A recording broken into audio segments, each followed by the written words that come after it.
স্বাগত। Swami Vivekananda model school প্রাঙ্গণে সমাগত সকলকেই জানাই নমস্কার, জয় ঠাকুর। আজকের দিনটি আমাদের প্রত্যেকের কাছে পরম পবিত্র এবং একই সঙ্গে অত্যন্ত তাৎপর্যপূর্ণ।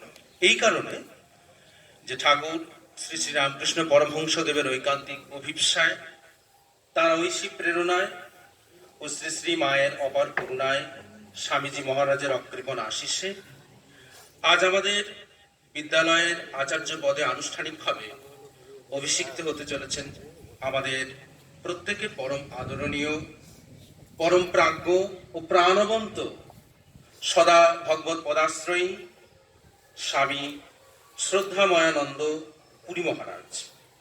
প্রসঙ্গত এটা উল্লেখ করা খুবই প্রয়োজন যে রামকৃষ্ণ মিশনের ভাবাদর্শে পরিচালিত প্রতিটি শিক্ষায়তনে একজন করে মিশন প্রেরিত আচার্য থাকেন।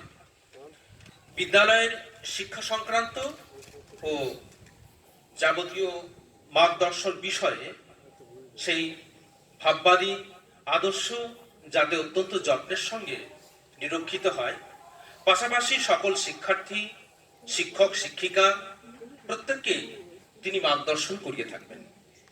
আমাদের পরম সৌভাগ্য যে সুদীর্ঘ প্রতীক্ষার অবসান ঘটিয়ে সেই পরম্পরায় আজ থেকে বিবেকানন্দ মডেল স্কুলও ঢুকে পড়ল।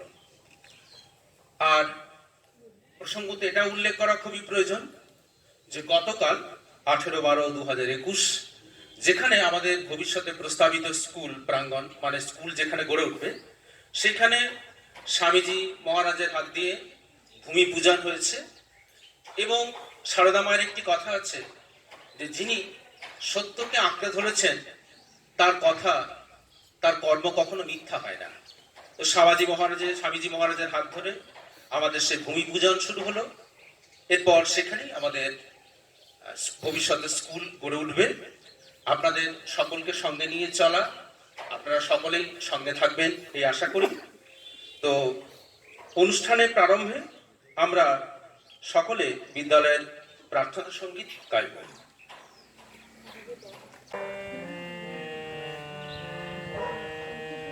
রামকৃষ্ণ শরণং রামকৃষ্ণ শরণং রামকৃষ্ণ শরণং শরণে শ্রী রামকৃষ্ণ শরণং রামকৃষ্ণ শরণং রামকৃষ্ণ শরণং শরণে প্রভু কৃপা হি কেবলং কৃপা হি কেবলং কৃপা হি কেবলং শরণে প্রভু কৃপা হি কেবলং কৃপা হি কেবলং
सहना भवतु सहनौ भुनक्तु सह वीर्यं करवावहै तेजस्विनावधीतमस्तु मा विद्विषावहै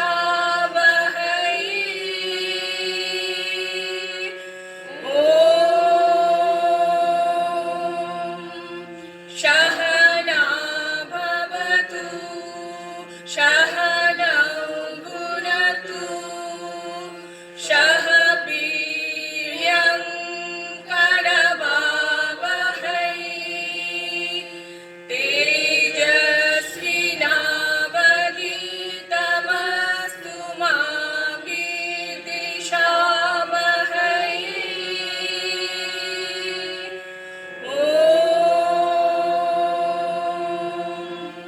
सहना भवतु सहनौ भुनक्तु सह वीर्यं करवावहै तेजस्विनावधीतमस्तु मा विद्विषावहै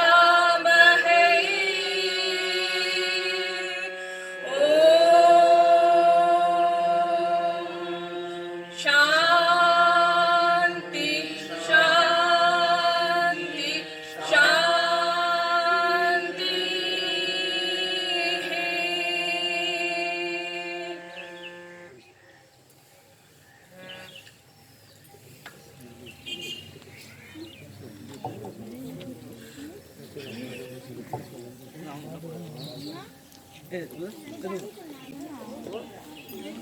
ओम ब्रह्ममार्ग प्रदर्शकं प्रेम भक्ति विनायकं शांति स्वस्ति विधायकं आचार्यं प्रवरं नौमि।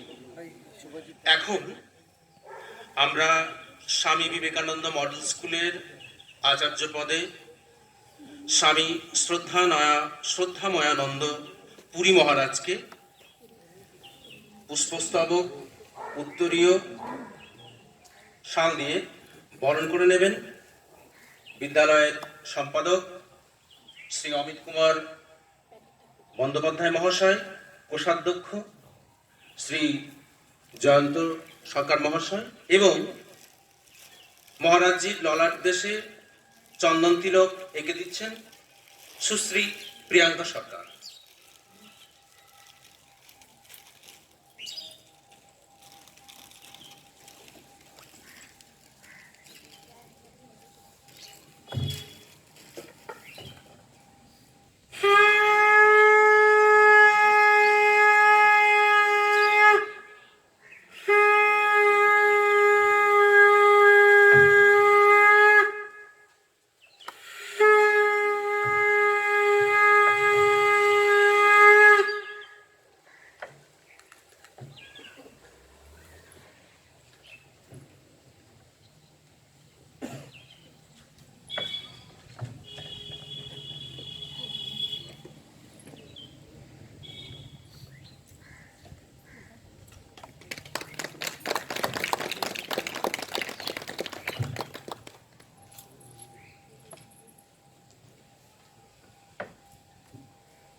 শ্রী শ্রী মা ঠাকুর এবং স্বামীজির প্রতিকৃতিতে পুষ্পার্ঘ্য নিবেদন করবেন আমাদের বিদ্যালয়ের আচার্য স্বামী শ্রদ্ধাময়ানন্দ পুরী মহারাজ।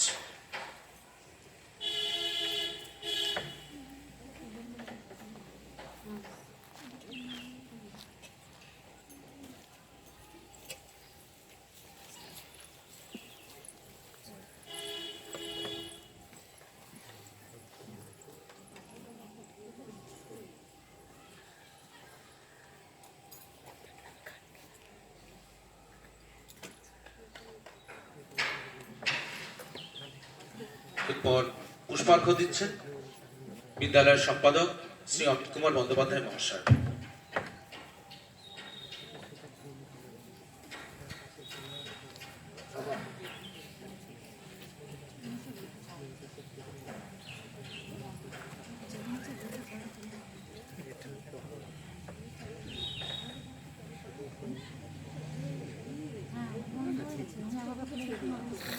এরপর ঠাকুর মা ও স্বামীজির প্রতিকৃতিতে পুষ্পার্ঘ্য দিচ্ছেন বিদ্যালয়ের কোষাধ্যক্ষ শ্রী জয়ন্ত সরকার মহাশয়।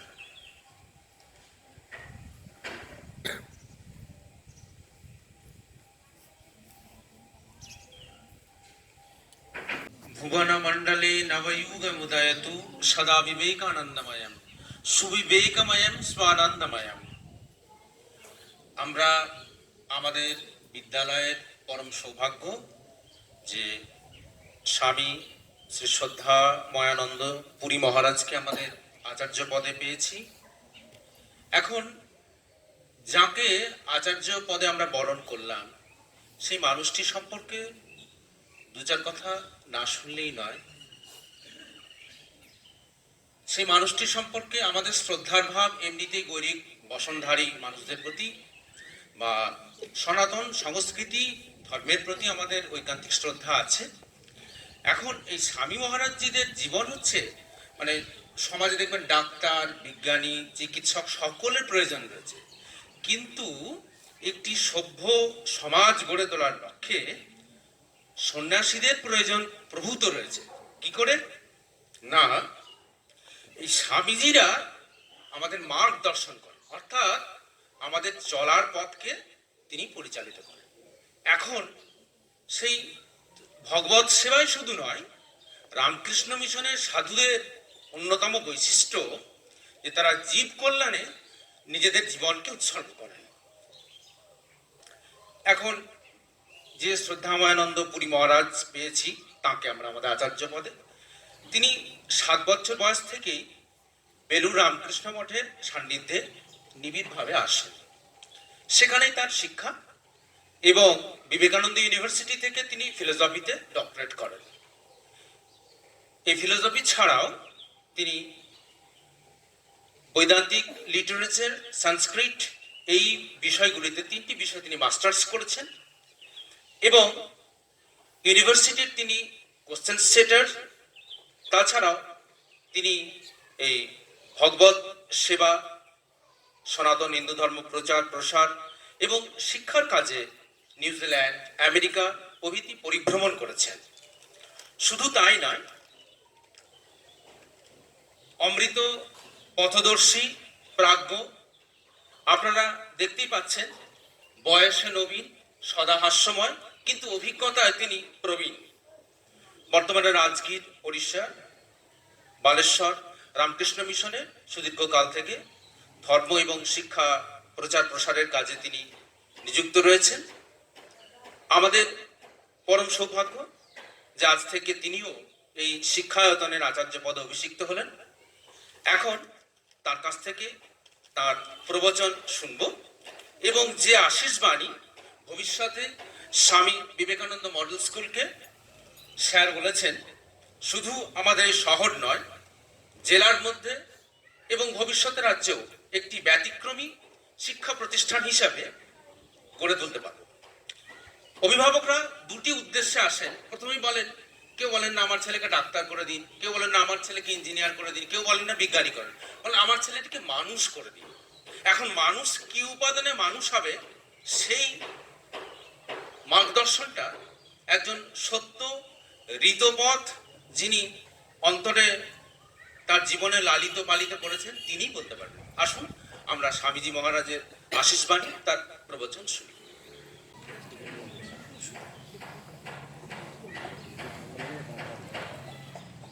ॐ स्थापकाय च धर्मस्य सर्वधर्मस्वरूपिणे अवतारवरिष्ठाय रामकृष्णाय ते नमः। असतो मा सद्गमय तमसो मा ज्योतिर्गमय মৃত্যুর্মারমৃতম গময়ম। উপস্থিত যতজন আছেন সবাই অমৃতের সন্তান, তাই সবাইকে আমি প্রণাম জানাই। ভারতীয় সনাতন ঐতিহ্য এবং আমাদের এডুকেশন অ্যাক্ট, যেটি ম্যাকলেস শাসন ব্যবস্থা থেকে পরিবর্তন হয়েছে, প্রাচীন বৈদিক যুগ থেকে ম্যাকলে যতদিন ভারতবর্ষে আসেননি ততদিন পর্যন্ত ভারতবর্ষের শিক্ষার প্রণালীর শিক্ষক কারা ছিলেন তারা আপনারা জানেন না, হয়তো জানেনই না। তারা হচ্ছে সন্ন্যাসীরা। আমরা শিক্ষক, আমরা কোনো সাধুও নই, কোনো বাবাজিও নই। সেই জিনিসটি স্বামী বিবেকানন্দ এবং রামকৃষ্ণ পরমহংসদেবের জন্মের পর থেকেই নবসূচনা হয়েছে বলে এটি আমরা ধারণ করি। একটু অবাক হবেন, আমি রিসার্চ পেপারে গবেষণা করতে গিয়ে একটু গবেষণা করেছিলাম। যখন ম্যাকলে এলেন ভারতবর্ষতে 1836 খ্রিস্টাব্দে, তার আগে পর্যন্ত ভারতবর্ষে 1,50,000 গ্রাম ছিল। আর ভারতবর্ষে তখন 1,30,000 গুরুকুল ছিল। ভেবে দেখুন কি অবস্থা ভারতবর্ষের। ম্যাকলে সার্ভে করেছেন, তার গবেষণা পত্রতে তিনি লিখেছেন যে জম্মু থেকে বঙ্গদেশ পর্যন্ত লর্ড উইডনকে তিনি লাগিয়েছিলেন সার্ভে করতে যে ভারতবর্ষের এই উত্তর ভারতে কত পার্সেন্ট স্বাক্ষর আছে। 97% তিনি সার্ভে করে বললেন। লর্ড লিটনকে লাগিয়েছিলেন তিনি জম্মু কাশ্মীর থেকে কন্যাকুমারী পর্যন্ত দক্ষিণ ভারত কত পার্সেন্ট স্বাক্ষর আছে। 100%। আমরা 250 বছরে সে জায়গায় পৌঁছতে পেরেছি কি? দেশ স্বাধীনের 75 বছর পেরিয়ে যাচ্ছে, তাও আমরা এই সাক্ষরতায় পৌঁছতে পারিনি। কিন্তু যে ঋষিরা খেতে পেতেন না, যে সন্ন্যাসীরা খেতে পেতেন না, তারা বাড়ি বাড়ি গিয়ে শিক্ষকদেরকে তুলে নিয়ে, ছাত্রদেরকে তুলে নিয়ে এসে শিক্ষাদান করতেন। তাদের গোশালায় গরু রাখতেন, কৃষি কাজ করতেন, এবং প্রত্যেক ঋষি বা সন্ন্যাসীর স্ত্রীও ছিল। কারো কারো একজন, কারো কারো দুজন স্ত্রীও ছিল। যাজ্ঞবল্ক্য বিরাট বড় তিনি আশ্রম করেছিলেন। তার 2,500 ছাত্র থাকত, তার দুজন স্ত্রী ছিলেন। সব ওখানে পুরুষ এবং নারী, যেটি আমরা ভেদাভেদ করি, তখন কিন্তু বৈদিক সমাজে এই ভেদাভেদটি ছিল না।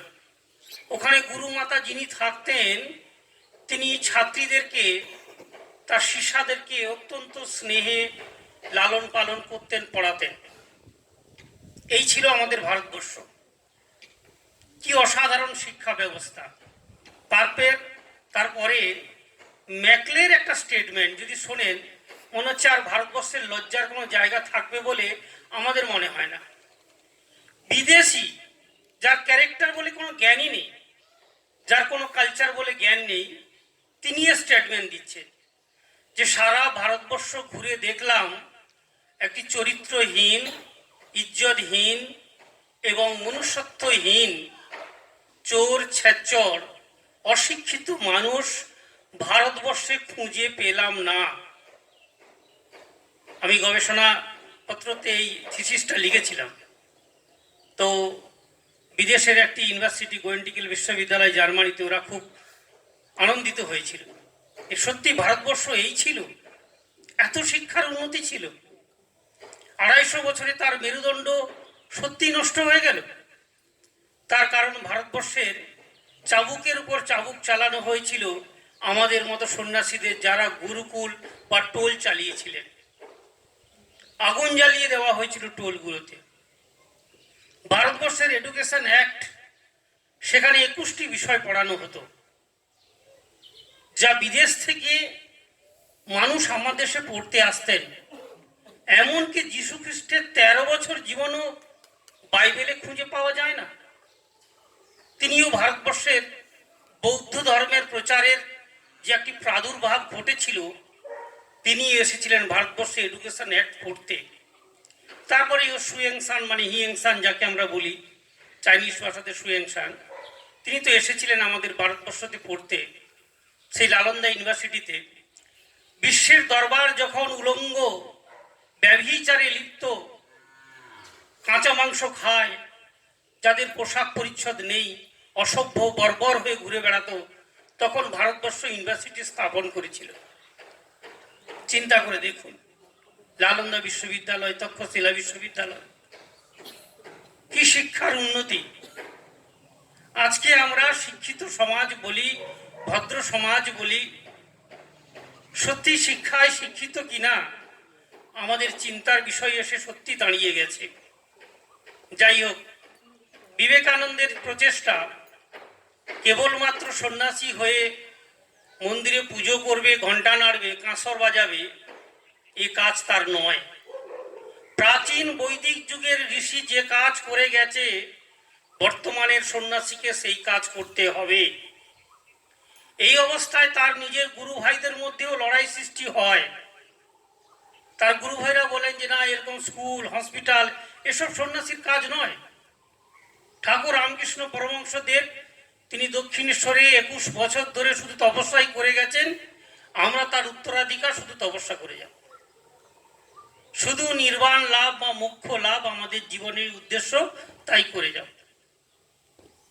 স্বামীজি নতুন বেদান্তের কথা বললেন, যদি মোক্ষ প্রাপ্তি করতে হয়, চিরন্তন সুখে থাকতে হয়, তাহলে সমগ্র জাতি যদি সুখে থাকে, তাহলে তুমি সুখে থাকতে পারবে। একা একা কোনোদিন সুখে থাকতে পারো না, পারবেও না। এটি হচ্ছে সনাতন রীতি। আমি সবার আগে একটি মন্ত্র পাঠ করেছি, সবাই আমরা মন্ত্রটি জানি। এটি যে ভারতীয় সনাতন রীতির সংস্কৃতি। অসতো মা সদ্গময়, আমাদের অসৎ থেকে সতে যেতে হবে। তমসো মা জ্যোতির্গময়, তম থেকে আমাদের জ্যোতির দিকে যেতে হবে। মৃত্যুর মার অমৃতম গময়, আমাদের মৃত্যু থেকে অমৃতত্বে যেতে হবে। যে এডুকেশন অ্যাক্ট, আমরা যে জেলাতে দাঁড়িয়ে আছি, দেশ স্বাধীনের আগে রবীন্দ্রনাথ ঠাকুর তিনি এই জেলাতেই একটি এডুকেশন অ্যাক্ট তৈরি করলেন। আবার বিবেকানন্দ একটি এডুকেশন অ্যাক্ট তৈরি করলেন। কিন্তু সেই শিক্ষা প্রণালী আজ আমাদের ভারতীয় সমাজের যারা তাবড় তাবড় নেতা, শিক্ষাবিদ, এমনকি শিক্ষামন্ত্রী পর্যন্ত তারা গ্রহণ করলেন না, এখনো করেননি। শুধু তাই নয়, কতিপয় আমরা হাতে গোনা কয়েকটি সংগঠন, যদিও হিসেবটি বর্তমান ভুল, সংগঠন হিসেবে কেন ভুল পরে বলছি, আমরা এই সৎ কাজটি করে যাচ্ছি। কয়েকদিন আগে যখন লকডাউন হয়েছে, তখন কেন্দ্র সরকার একটা সার্ভে করেছিল যে ভারতবর্ষে আমরা যে মানুষকে শিক্ষা দান করি, ভারতবর্ষে যে আমরা স্বাস্থ্য ডিপার্টমেন্ট, পরিবহন ব্যবস্থা দিয়ে থাকি, তা কত পার্সেন্ট গভর্নমেন্ট দেয়, কত পার্সেন্ট চ্যারিটেবল সংস্থা দেয়। তো ওই লকডাউন অবস্থায় গভর্নমেন্ট হিসাব দিচ্ছে 60% গভর্নমেন্ট কেবল এডুকেশন দেয় সাধারণ মানুষকে, 40% দেয় না। সরকারের 40% কাজ আমরা চ্যারিটেবল সংস্থা হাতে নিয়ে নিয়েছি, তাও সরকার আমাদের সুষ্ঠু সেবা দিতে পারছে না। কারা সরকার? আমাদের মতো শিক্ষিত মানুষরাই, যারা আজকে অনেক টাকার অঙ্কে বেতন পান, কিন্তু ভারতীয় সনাতন ঐতিহ্য, শিক্ষক হবেন ভিখারি, গরিব, অকপটে সব তিনি বিলিয়ে দেবেন, সবকিছু বিলিয়ে দেবেন, স্যাক্রিফাইস করবেন। শিক্ষা দান করে অনেক অর্থ পেয়েও তিনি শিক্ষা দেন না। ভারতবর্ষে আছি না অন্য কোনো দেশে আছি মনে হবে। ম্যাকলের যে ইচ্ছা ছিল যে আমি এমন শিক্ষা ব্যবস্থা চালু করব, ভারতবর্ষ তার নিজের মেরুদণ্ডটি ভুলে যাবে। সত্যি আমরা ভারতবর্ষের যে প্রাচীন ঐতিহ্য, সেই মেরুদণ্ডটিকে আমরা কিন্তু ভুলে গেছি, সত্যিই ভুলে গেছি। তার জন্যই শিক্ষক থেকে শুরু করে, গার্জেন থেকে শুরু করে, আমরা নবপ্রজন্মের যাদেরকে সন্তান হিসেবে দিচ্ছি, তাদেরকে শিক্ষার আলোয় আলোকিত করতে পারছি না। শিক্ষার উদ্দেশ্যটাই আমাদের জানা নেই। সেই প্রাচীন শিক্ষাটি একটু দুটি পয়েন্ট আলোচনা করি। নাম্বার 1 হচ্ছে নিঃস্বার্থপর। গিভ অ্যান্ড টেক পলিসির শিক্ষা আমি দিতে চাই না। যে শিক্ষা দেবো নিঃস্বার্থপর শিক্ষা দেবো। কাকে শিক্ষা দেবো? একটি ছেলেকে, একটি মেয়েকে না। ভারতীয় সনাতন ঐতিহ্যের দ্বিতীয় নাম্বার পয়েন্ট হচ্ছে তার ভেতরের যে আত্মা আছে তাকে শিক্ষা দেব। তার শরীরকে আমি শিক্ষা দেওয়ার জন্য শিক্ষক হইনি, আর আমি পিতামাতাও হইনি। প্রাচীন বৈদিক সংস্কৃতি, তাই আবার একটি পয়েন্টে বলছি, মাতৃদেব ভব, পিতৃদেব ভব, আচার্য দেব ভব। চতুর্থ নাম্বার পয়েন্ট হচ্ছে মাতা পিতা এবং আচার্যকে দেবতা হতেই হবে। যদি দেবতা না হই আর একটি দেবতাকে আমি দেবতা তৈরি করতে পারি না। কেন পারছি না আমরা? আমাদের একটি ভুল প্রাচীন যুগেও হয়েছিল। রামচন্দ্রের পিতাজি দশরথ তিনিও ওই গন্ডগোলটি করেছিলেন। সেটি হচ্ছে বাড়িতে কোচিং সেন্টারে ডেকে নিয়ে এসো টিচারকে আমার বাড়িতে, ঘরে এসে টিউশন পড়াবেন। হ্যাঁ, রামচন্দ্র ওই সময় কি পড়ানোর জন্য বিশ্বামিত্র মুনিকে তিনি অযোধ্যায় ডেকে নিয়ে এসেছিলেন। সেই কোচিং সেন্টার তখন শুরু হয়েছে, আর এখন এমন কোচিং সেন্টার শুরু হয়েছে সেটা তো কল্পনা করাই যাবে না। এই শিক্ষা ব্যবস্থাকে আমরা মোটেই বিশ্বাস করি না। এই শিক্ষা ব্যবস্থার বিরুদ্ধে আমরা লড়াই করতে চাই, লড়াই করছিও। আজকে প্রায় 120 বছর ধরে রামকৃষ্ণ মিশন স্কুল চালিয়ে চালিয়ে তার অভিজ্ঞতা দিয়ে এই জায়গায় এসেছে। আমার পূর্বসরী দুজন সদ্য মহারাজ এসেছিলেন, তার কথা অমিতদার কাছে শুনেছেন, তাই সেটা নিয়ে আমি সময় আর দীর্ঘায়িত করছি না। তাদের প্রণাম জানিয়ে আমি তাদের উত্তরসূরি হিসেবে বাকি কাজটা যাতে প্রতিষ্ঠিত হয়, অমিতদাও বললেন আমরা একটি রামকৃষ্ণ মঠ অ্যান্ড মিশন সিউড়িতে করতে চাই। সেটি সম্পূর্ণ সম্ভব যদি যারা গার্জেন আছেন এবং রামকৃষ্ণ বিবেকানন্দ সংস্কৃতির উপর বিশ্বাস আছে, আস্থা আছে, তারা যদি এগিয়ে আসেন। আমি মনে করি 5 ইয়ার্সের মধ্যে নন্দপুর রামকৃষ্ণ মিশন আমার সিউড়িতে হয়ে যাবে। এখানে রসদ আছে এবং যারা টিচার আছেন তাদের সঙ্গে আমি কথা বলে দেখেছি। যদি গার্জেন সদ্ভাবনা সদিচ্ছা দিয়ে এগিয়েছেন, আমরা যতটা আমার প্রাণের শক্তি আছে ততটা তো আমি দেবই, দৈহিকভাবে মানসিকভাবে দুটোই, অ্যান্ড স্পিরিচুয়ালিটি তিনটেই দেবো, তাতে একটু কমতি থাকবে না। সেই হিসেবে আমাদের লক্ষ্য থাকবে যাতে এই স্কুলটিকে নরেন্দ্রপুর, রহড়া, পুরুলিয়া, বরানগর, মালদা অ্যান্ড মেদিনীপুর যে স্কুলগুলো মাধ্যমিকে রেজাল্টে র্যাঙ্ক করছে দীর্ঘদিন ধরে, আজকে প্রায় 60 বছর ধরে রামকৃষ্ণ মিশন টপ র্যাঙ্কে র্যাঙ্ক করে আসছে। তো ওই র্যাঙ্ক যাতে আমরা এখানে নিয়ে আসতে পারি, সেটা হচ্ছে আমাদের একমাত্র গার্জেনের সহযোগিতা ছাড়া সম্ভব নয়। কেন আগেই বললাম, যে অংশটা ছেড়ে এলাম, পিতৃদেব ভব, মাতৃদেব ভব। এই যে আচার্য যারা আছেন, আচার্য দেব ভব, তারা কি করবেন না শিশুর ভেতরে যে দৈবী সত্তা আছে সেই সত্তাটিকে প্রকাশ করবেন। 1 টিচার, 2 পিতামাতা। এই 3 জনের সহযোগিতাতে তৈরি হবে। তখন আমি বললাম যে ঠিক আছে, জমিন যখন পাওয়া গেছে তো হোস্টেল করতেই হবে। আমাদের এই ভূমিতেই রবীন্দ্রনাথ বলে গেছিলেন যে আজও গুরুকুলের প্রয়োজন আছে। জানি হয়তো টেকনোলজির জগৎ এসেছে, আমাদের অনলাইন ক্লাস চলবে এবং হয়তো আগামী 5-7 বছরের মধ্যে 60% স্কুল বন্ধ হয়ে যাবে এবং গভর্নমেন্ট অফিসও বন্ধ হয়ে যাবে। মানুষকে আর বাইরে যেতে হবে না, বাড়ি থেকেই অনলাইনে কাজ করতে হবে আমেরিকার মতো। এটা হয়ে যাবে, 60% কলেজ স্কুল প্রায় বন্ধ হয়ে যাবে, 40% গ্রামের দিকে গুলো চলবে। কিন্তু গুরুকুলের কোনোদিন বন্ধ হবে না।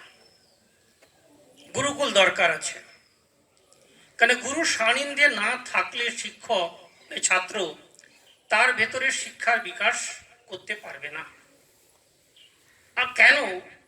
যতই আমরা আজকে টেকনোলজি জগৎ অনুসারে ফার্স্ট মডার্ন ইন্ডিয়া বলে দৌড়তে থাকি, কিন্তু এইখানে একটি ভুল আমাদের শিক্ষা ব্যবস্থার শিক্ষামন্ত্রী এবং যারা শিক্ষা ব্যবস্থা বা সমাজ ব্যবস্থাকে চালাচ্ছেন, কারণ আমি পলিটিক্সের কথা বলতে পারবো না, রামকৃষ্ণ মিশন নন পলিটিক্যাল স্যাক্রিফাইসার সংগঠন, সেই জন্যই কারো নাম নিতে পারছি না।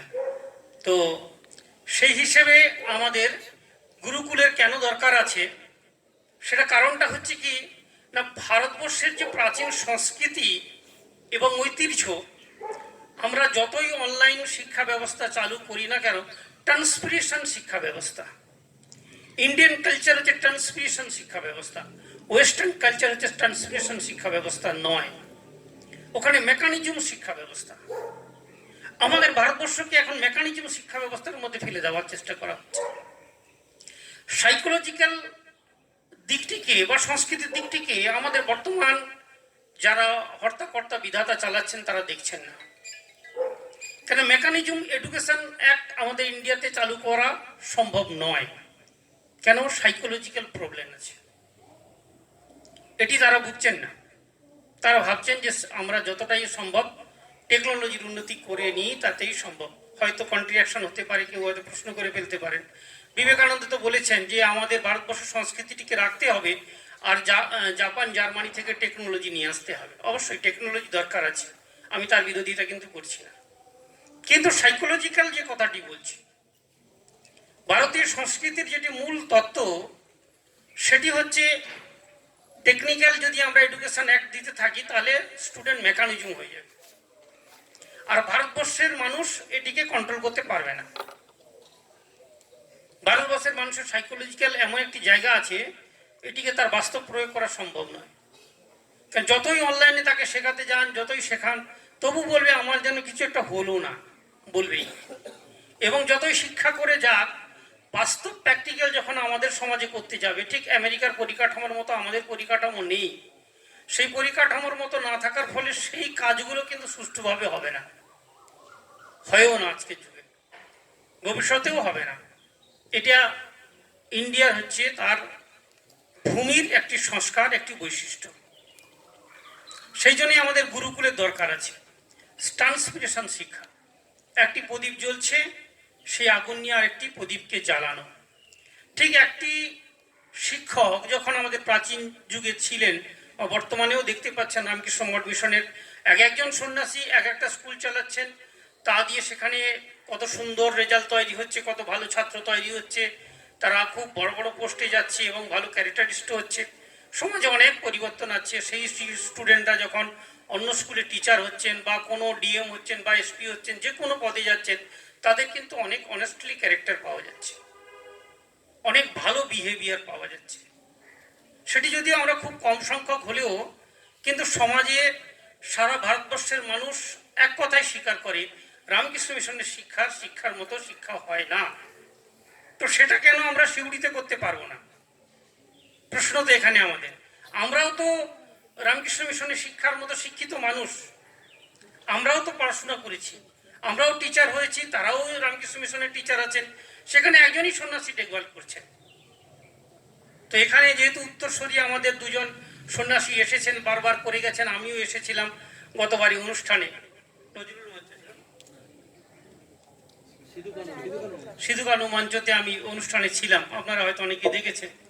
তো এখন থেকে আরো ঘন ঘন আসতে থাকবো, আপনাদের মনে যা প্রশ্ন থাকবে সেগুলোকে সমাধান করব। আমাকে একজন হঠাৎ প্রশ্ন করলেন, রামকৃষ্ণ মিশনে আপনি মেয়েদের হোস্টেলে কথা বলছেন, তো রামকৃষ্ণ মিশনে মেয়েদের রাখার ব্যবস্থা আছে? তাহলে এখন 35,000 মেয়েরা আমাদের হোস্টেলে আছে এবং সেটা সন্ন্যাসীরাই দেখভাল করেন। এই যে ভেদাভেদহীন, পুরুষ নারী ভেদাভেদহীন, এই ব্যাপারটা স্বামী বিবেকানন্দ খুব চেয়েছিলেন। যদিও ধীরে ধীরে সারদা মঠ হওয়ায় আমরা অনেক স্কুল ওদের হাতে দিয়ে দিচ্ছি, তাও আমাদের সরিষা রামকৃষ্ণ মিশন, সেখানে মেয়েদের হোস্টেল আছে। আমাদের জামশেদপুরে 12খানা ইংলিশ মিডিয়াম স্কুল আছে, সেখানেই মেয়েরা আছে। গোয়ালিয়রে রামকৃষ্ণ মিশন আছে, সেখানেও মেয়েরা আছে। এরকম টিকুর থেকে কেরালা থেকে প্রচুর আমাদের এরকম হোস্টেল আছে মেয়েদের, কোনো অসুবিধা নেই। তো ওরা আলাদা ক্যাম্পাস থাকবে। তো আমাদের বৃন্দাবনেও সেখানে মেয়েদেরকে পড়ানো হয়। তো সেইভাবেই যারা আমাদের শিক্ষিকা থাকবেন, তাকেও শ্রীরামকৃষ্ণ বিবেকানন্দের যে সংস্কৃতি এবং সনাতন সংস্কৃতি, যেটি করলে একটি ছেলের মধ্যে দৈবী শক্তির বিকাশ ঘটে। আমরা দেখেছি অডমিশনে, আমি তো ছোট থেকেই পড়াশোনা করেছি, একদম প্রত্যন্ত গ্রামের গরিব ছেলে, তার বাবা ঠেলা চালায়, সে এসেছে আর পরবর্তীকালে সে ইউনিভার্সিটির প্রফেসর হয়ে গেছে। এটি কি কারণে সম্ভব? নাম্বার 1 ইচ্ছা শক্তি, নাম্বার 2 মনসংযোগ, নাম্বার 3 হচ্ছে ক্রমানুসারে প্রচেষ্টা, নাম্বার 4 হচ্ছে ডিসিপ্লিন। এই চারটি হচ্ছে ক্রাইটেরিয়া। এটি গার্জেন যদি তার স্টুডেন্টকে, তার ছাত্রকে, ছেলেকে বা মেয়েকে এই শিক্ষাগুলো দিতে থাকে, তাহলে কিন্তু ছাত্র স্বাভাবিকভাবেই তার ভেতরে একটা ব্যক্তিত্বের বিকাশ হবে, যে বিকাশের ফলে কেবলমাত্র ভারতীয় সনাতন ঐতিহ্য যেটি বলছে ছাত্রানাং অধ্যয়নাং তপ, কেবল ছাত্রের উদ্দেশ্য অধ্যয়ন করা, তখন সেটি সাকসেস হবে। আমাদের যখন মিশনে পড়তাম তখন মহারাজ বারবার করতেন কি, সব সময় ঘুরতেন, হোস্টেলে এদিক ওদিক ঘুরতে থাকতেন। তখন আমরা ওই নোটগুলোকে তৈরি করতাম। এখনকার মতো তো ছায়া প্রকাশনী বই ছিল না, তো এত বইটই আমরা পেতাম না, নিজেরা নোট তৈরি করতাম। তারা মহারাজ বলতেন, আরে এত নোট তৈরি করে কি হবে, পরীক্ষা এসে গেল, তো পরীক্ষায় লিখবিটা কি? তো যেটা তৈরি করেছিস সেটা মেমোরি চিপে রেখে দেবে।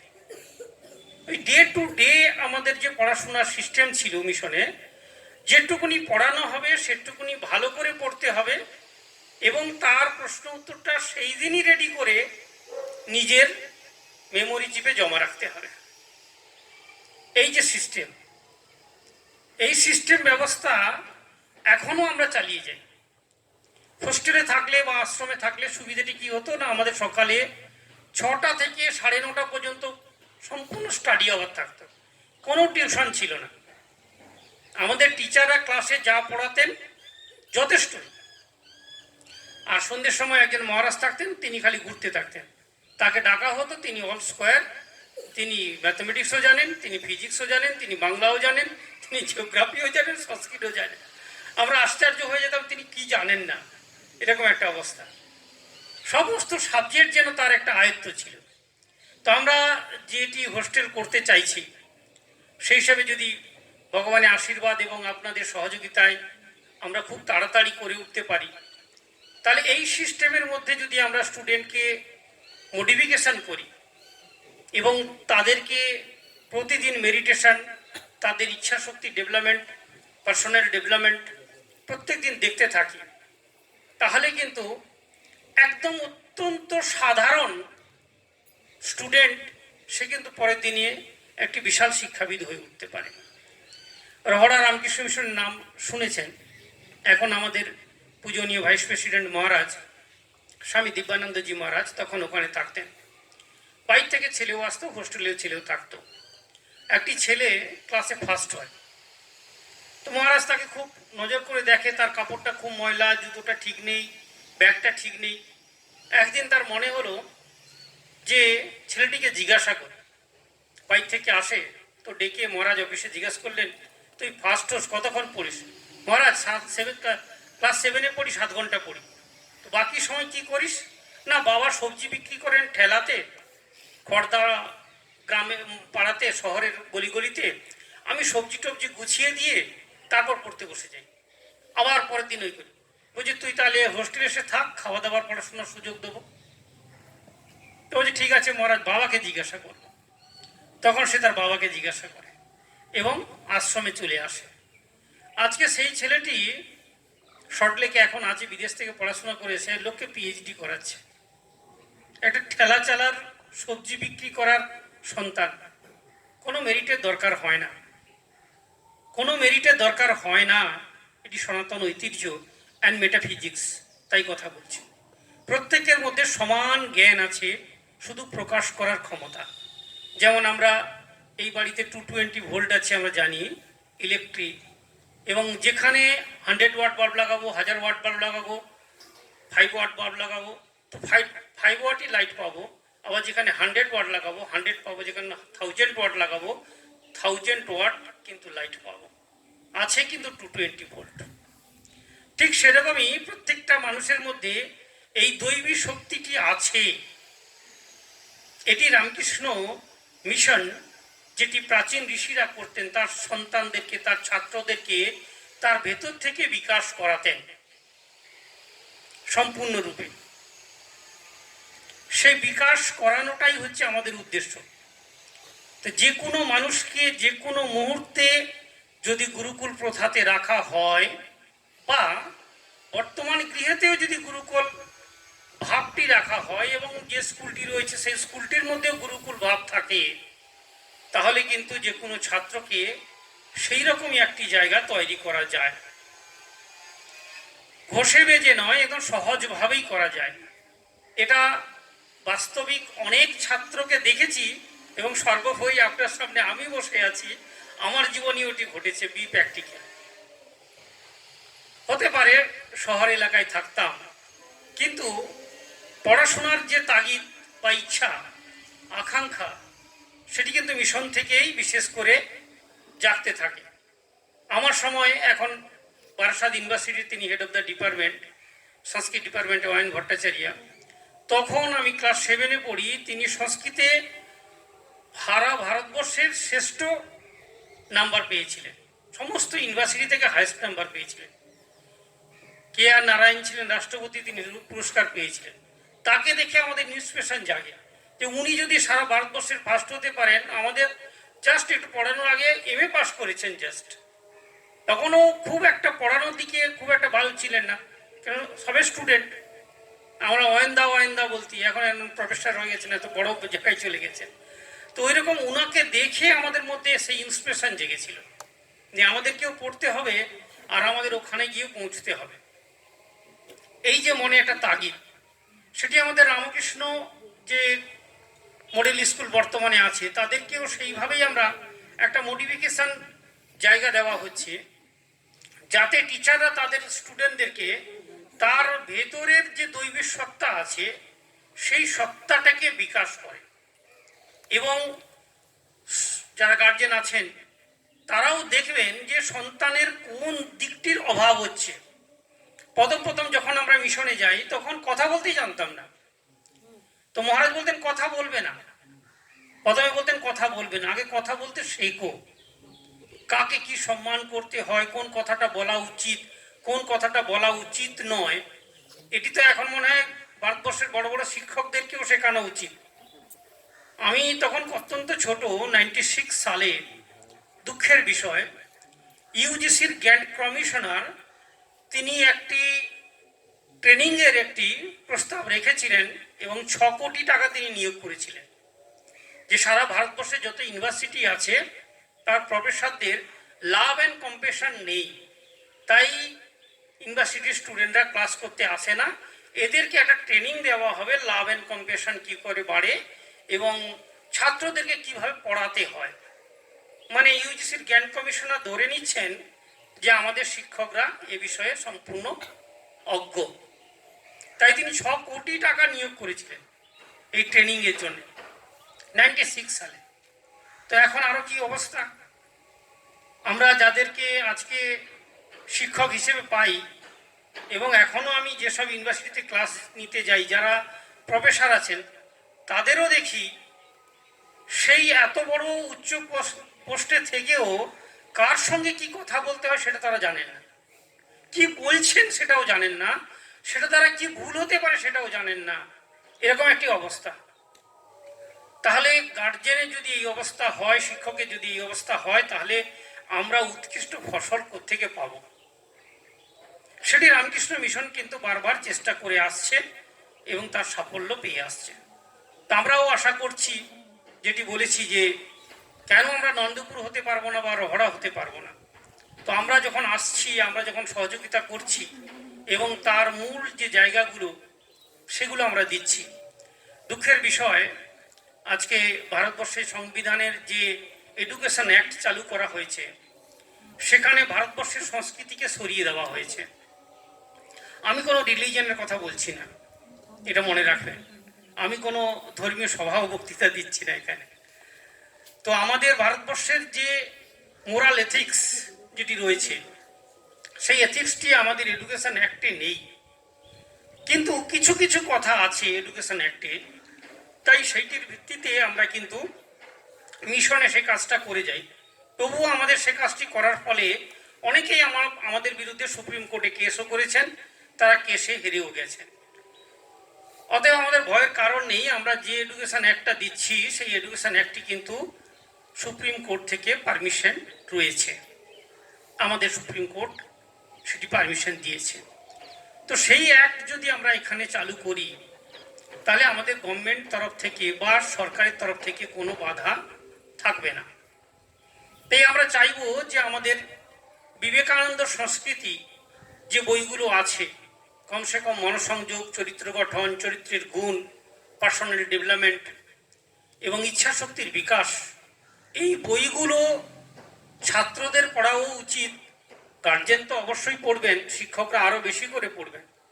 বিশেষ করে এই 4-5টি বই যদি আমরা ভালো করে পড়ে নিই তাহলে বুঝতে পারবো আমার পিতামাতা হিসেবে কর্তব্য কর্মটি কী এবং শিক্ষক হিসেবে কর্তব্য কর্মটিও কী। আর স্টুডেন্টেরও তখন একটি জ্ঞান হয়ে যাবে যে আমার সত্যিকারের নিজের পার্সোনাল ডেভেলপমেন্ট করার জন্য এই মনুষ্য দেহটি যে পেয়েছি এর থেকে আর মনে হয় কোনো জায়গা থাকবে না। হাজার হয়তো স্কুল থাকতে পারে, কিন্তু এইভাবে একটি ছেলের কথা বলা থেকে, তার সংস্কৃতি থেকে, তার কালচার থেকে, তার এডুকেশন ব্যাকগ্রাউন্ড থেকে ধীরে ধীরে একটি কমপ্লিট ম্যান হয়ে তৈরি হওয়ার মনে হয় শিক্ষা সর্বস্তরে আমরা এখনো ভারতবর্ষে চালু করতে পারিনি। আমরা সংগ্রাম করে যাচ্ছি 125 বছর ধরে। আমরা চাইছি আমাদের এই মডেল স্কুল সত্যি মডেল স্কুল হয়ে উঠুক সিউড়ির মধ্যে বা বীরভূম জেলার মধ্যে। এটা আমার একমাত্র কাম্য। সব থেকে বিশেষ করে যে অংশটিতে আমরা বিশেষ করে গুরুত্ব দেওয়া মনে করি সেটি হচ্ছে স্কুলের প্রতি একটি আস্থা, আর সেটি হচ্ছে বিশেষ করে শিক্ষকদের প্রতি একটা আস্থা। কেননা কেউ মানুষ প্রথম থেকেই একদম দৈবী সত্তা নিয়ে জন্মগ্রহণ করেন না। প্রত্যেকেই মানুষ তাদের নিজের নিজের চেষ্টা, কর্মফল এবং নিজের নিজের সাধনা দ্বারাই কিন্তু মহান হন। তো যারা শিক্ষকরা আছেন তারা আবার শিক্ষকতার করতে করতে আরও কিছু পূর্ণতা জ্ঞান অর্জন করবেন। যেমন আমরা সন্ন্যাস জীবন যাপন করছি, আমরা তো প্রথম থেকে সন্ন্যাস হয়ে জন্মাইনি, সাধারণ মানুষ হয়ে জন্মেছি, এখনও পুরোপুরি সন্ন্যাসী হয়ে যায়নি। জীবনের অন্তিম দিন পর্যন্তই কিন্তু আমরা প্রতিদিন চেষ্টা করছি, আপগ্রেড করছি, কি করে আরও সুন্দর আরও সুন্দর, আরও ভালো হওয়া যায়, আরও ভালো হওয়া যায়, তার চেষ্টা চালিয়ে যাচ্ছি। ঠিক স্টুডেন্টকেও বা ছোট ছোট ছাত্র ছাত্রীকেও তাদের যে ব্যক্তিত্বের যে দিকটি আছে সেটি ডেভেলপমেন্ট করা। এখনকার দিনে আমি অনেক দেখেছি ছাত্রছাত্রীদের মধ্যে কোনো ব্যক্তিত্বের বস্তুটাই এসে পৌঁছয়নি, কিন্তু মিশনে যে স্টুডেন্ট আছে তারা কিছুই জানে না। বিশেষ করে আমিও গেছিলাম যেদিন, সেদিনও কিছু জানতাম না, কি পড়বো, কি করব, কেনই বা ভর্তি হলাম, কি জন্যই বা ভর্তি হলাম, এটা হাঁদা ঘোঁদা মতো চুপচাপ বসে আছি মহারাজদের সামনে, এরকমই একটা অবস্থা। তারপরে মহারাজরা এক একটি টিপস আমাদেরকে দিলেন যে আজকে সকালে তোমায় মেডিটেশন করতে হবে, তারপর তোমার ইচ্ছা শক্তি বিকাশ করতে। কি ইচ্ছা শক্তি? কিছুই জানতাম না। ব্যক্তিত্ব বিকাশ করতে হবে। তুমি ওর সঙ্গে এরকম কেন কথা বললে, কেন তুমি আননেসেসারি কথা বললে? আমাদের আননেসেসারি কথা বলা বন্ধ করে দিয়েছিলেন। শিক্ষা বিষয়ে যদি কিছু কথা থাকে তাহলে বলো, না হলে আশ্রমে থাকলে, হোস্টেলে থাকলে অন্য কথা বলবে না। আমরা ক্লাসে একটি পিন ড্রপ সাইলেন্ট করাতে পারি না ছাত্রকে। তার ফার্স্ট কথা হচ্ছে বাক সংযম নেই, যেটি সনাতন ঐতিহ্যের প্রথম কথা। এবং মেটাফিজিক্স এন্ড সায়েন্স, বেশি কথা বললে এনার্জি লস হয়। কবে ঋষিরা বলে গেছে এনার্জিকে কন্ট্রোল করার জন্য বাক কন্ট্রোল করতে হয়। বাক কন্ট্রোল হলে এনার্জি কন্ট্রোল। যদি কোনোদিন মিশনের কোনো স্কুল দেখতে যান, হোস্টেল দেখতে যান, 1000, 1500, 3000 ছাত্র আছে, কোনো সাউন্ড পাবেন না, পিসফুল। ভাবাই যাবেন একটা কলেজ চলছে, ভাবাই যাবেন একটা ইউনিভার্সিটি চলছে। আর একটা নর্মাল স্কুলে যান, ও হো হো হো করতেই থাকবে। তার কারণ প্রথম কথায় তাকে শেখানো হয়নি যে তুমি বাক সংযম করছো না, বাক সংযম না করার ফলে তোমার এনার্জি লস হচ্ছে, আর এনার্জি লস হওয়ার ফলে তোমার মেডিটেশন হচ্ছে না, মেডিটেশন না হওয়ার ফলে তোমার একাগ্রতা বাড়ছে না, তাই তোমার পড়াটা মুখস্থ হচ্ছে না, তোমার স্মৃতিশক্তিতে ওটি স্টোরেজ হচ্ছে না, ফ্লাকচুয়েট করে যাচ্ছে। কবে ঋষিরা শিখিয়ে গেছেন আর সেটি আমরা ফলো করছি। আর গার্জেনের সেই একই অবস্থা, মোবাইলে কথা বলে যাচ্ছে তো বলেই যাচ্ছে। আমাদের যখন মহারাজদের আমরা বলতাম, খুব দুঃখ করে বলতাম যে মহারাজ এই বিশ্বকাপ ফুটবল হচ্ছে, বিশ্বকাপ ক্রিকেট হচ্ছে, আমরা কিছুই দেখতে পাচ্ছি না, সব চলে যাচ্ছে। আমাদেরকে সারাদিন বই নিয়ে বসিয়ে রেখেছেন, আর কিছুই নেই। প্রতিদিন খেলতে, প্রতিদিন খেলার ছিল আমাদের অবশ্যই। আর সময় প্রতিদিন 1 ঘন্টা করে কি 1.5 ঘন্টা 2 ঘন্টা, শীতকাল গ্রীষ্মকাল অনুসারে ফ্লাকচুয়েট করে, মাঠে খেলতেই হবে। ফুটবল হোক, ক্রিকেট হোক, ভলিবল হোক, খেলতেই হবে, পিটি প্যারেডে যেতেই হবে। তো আমাদের তো এখন টিউশন পাঠিয়ে দেবো, বোঝা নিয়ে ঘাড়ি করে টিউশন পাঠিয়ে দেবো। যার কাছে পাঠাচ্ছি সেও কি করবে জানা নেই, আমাদের আশ্বাস ওখানে গেলেই মনে হয়ে যাবে। কিন্তু তার যে মূল যে এথিক্স সেটাই তো নেই। তাহলে অন্য কেউ দিলে, ইনপুট করলে সেটি আমার কাছে স্টোরেজ হবে কি করে? সবার আগে এই জায়গাটা, এই অবস্থাটাই যায়। তো সেখানে কি হচ্ছে না, যখনই আমরা স্টুডেন্টকে তার বাক সংযম করাবো, তখনই কিন্তু সেকেন্ড পোর্শন, তার ইচ্ছা শক্তি বিকাশ হবে। ইচ্ছা শক্তি যখন বিকাশ হবে, কি চাইবে? আমাকে মাধ্যমিকে ফার্স্ট হতে হবে, স্কুলে ক্লাসে ফার্স্ট হতে হবে, এই জায়গাটা তখন তার তৈরি হবে। এবং উদ্দেশ্যটা কি না, আমাকে একটি ভালো শিক্ষাবিদ তৈরি হতে হবে, যে শিক্ষাবিদ ভেতরে কোনো ফাঁকা থাকবে না। সে এক গল্প করা হয় আমাদের সমাজে, যার আসুন আসুন, কোনো অসুবিধা নেই, ঠিক ঠিক ঠিক। তো সেই শিক্ষাবিদ এমন শিক্ষাবিদ হবে যাতে তার শিক্ষাটা সম্পূর্ণ থাকে। শিক্ষাবিদের সেই শিক্ষাটা সম্পূর্ণ না থাকার ফলে সে শিক্ষাবিদ হয়েও শিক্ষাটাকে চালাতে পারছে না। আমাদের যেমন দেশের শিক্ষামন্ত্রী থাকেন, কি করবেন না করবেন তিনি জানেনই, শিক্ষার ব্যবস্থার কি করা উচিত তার সেই জ্ঞানটুকুনি নেই। গতবারে একজন শিক্ষামন্ত্রী ছিলেন, তার নাম বলছি না আমি, আর তার আগেও ছিলেন, আমি কারোর নামই বলছি না। ইউনিভার্সিটিতে আমাদের একটি অনুষ্ঠান হয়েছিলেন, তিনি এসেছিলেন। এসে আমাদের সম্বর্ধনা সভাতে তিনি কি বলবেন খুঁজে পাচ্ছেন না। আমাদের ভাইস চ্যান্সেলর বসে আছেন, আমি সেখানে বসে আছি, তখন জিজ্ঞেস করছেন মহারাজ কি বলতে হবে বলুন তো। কি অবস্থা চিন্তা করে দেখুন। তিনি একজন মানে পশ্চিমবঙ্গের শিক্ষামন্ত্রী, তিনি কি বলবেন একটি সম্বর্ধনা সভাতে, যেখানে আমাদের ইউনিভার্সিটির সার্টিফিকেট দেওয়া হচ্ছে ছেলেদেরকে, তিনি নিজে শংসাপত্র দেবেন, মাস্টার ডিগ্রি সার্টিফিকেট দেবেন, পিএইচডি সার্টিফিকেট দেবেন, অথচ তিনি কি বলবেন জানেন না। এরকমটি একটা অবস্থা। এই জায়গায় আমাদের মানে মানুষের ব্যক্তিত্ব এসে দাঁড়িয়ে গেছে। তো আমরা যদি এখন মনে করি যে খুব ভালো সন্তান হয়ে যাবে, খুব ভালো শিক্ষা হয়ে যাবে, আমরা সবাই ভালো ভালো চাইছি, আমার সন্তান ভালো রেজাল্ট করুক, আমার সন্তান ভালো হোক, ভালো মানুষ হোক, কিন্তু সেখানে আমরা ভালো কাজটাই করছি না। আবার হয়তো কাউকে পড়ানোর ইচ্ছা করছি, তাকে এত পড়ার চাপ দিচ্ছি, তার ব্রেনটা ফিউজ হয়ে যাচ্ছে, তার ব্রেন নেওয়ার মতো ক্ষমতা নেই, তাকে 2-3টে টিচার দিয়ে তার ব্রেনটাকে আরো কনফিউজ করে দিচ্ছে।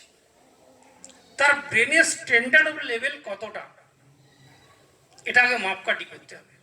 ধীরে ধীরে তার উপর লোড বাড়াতে হবে, লোড নেওয়ার ক্যাপাসিটি তার মধ্যে তৈরি করাতে হবে। যেটি আগে বলা হলো দৈবী শক্তির বিকাশ। তার মধ্যে যে ইচ্ছা শক্তি, নাম্বার 1 দৈবী শক্তি, ইচ্ছা শক্তি এবং মনের একাগ্রতা, তার সঙ্গে সঙ্গে তার স্মৃতিশক্তি, এই স্মৃতিশক্তির বিকাশটাকে সেই জায়গায় নিয়ে যেতে হবে। যখনই স্মৃতিশক্তিতে আসছে না, তখন কি করতে হবে, ওটা বারে বারে অভ্যাস করাতে হবে, অনেকবার ধরে পড়াতে হবে, অনেকবার পড়িয়ে পড়িয়ে সেই জায়গায় নিয়ে যেতে হবে। সেই জায়গায় তখন নিয়ে গেলে সে তার ব্রেনে কিন্তু ওটা তৈরি হবে। এই একটি জায়গা কিন্তু এসে দাঁড়াবে। তার মধ্যে আমাদের যে কালচারাল দিকগুলো থাকবে সেগুলো অবশ্যই তার মধ্যে রাখতে হবে। ভালো কবিতা আবৃত্তি যেন শিখতে পারে, ভালো গান গাইতে পারে, ভালো নাচতে পারে, সব রকম যেন তার মধ্যে একটা কম্প্যাক্ট মানুষ তৈরি হয়।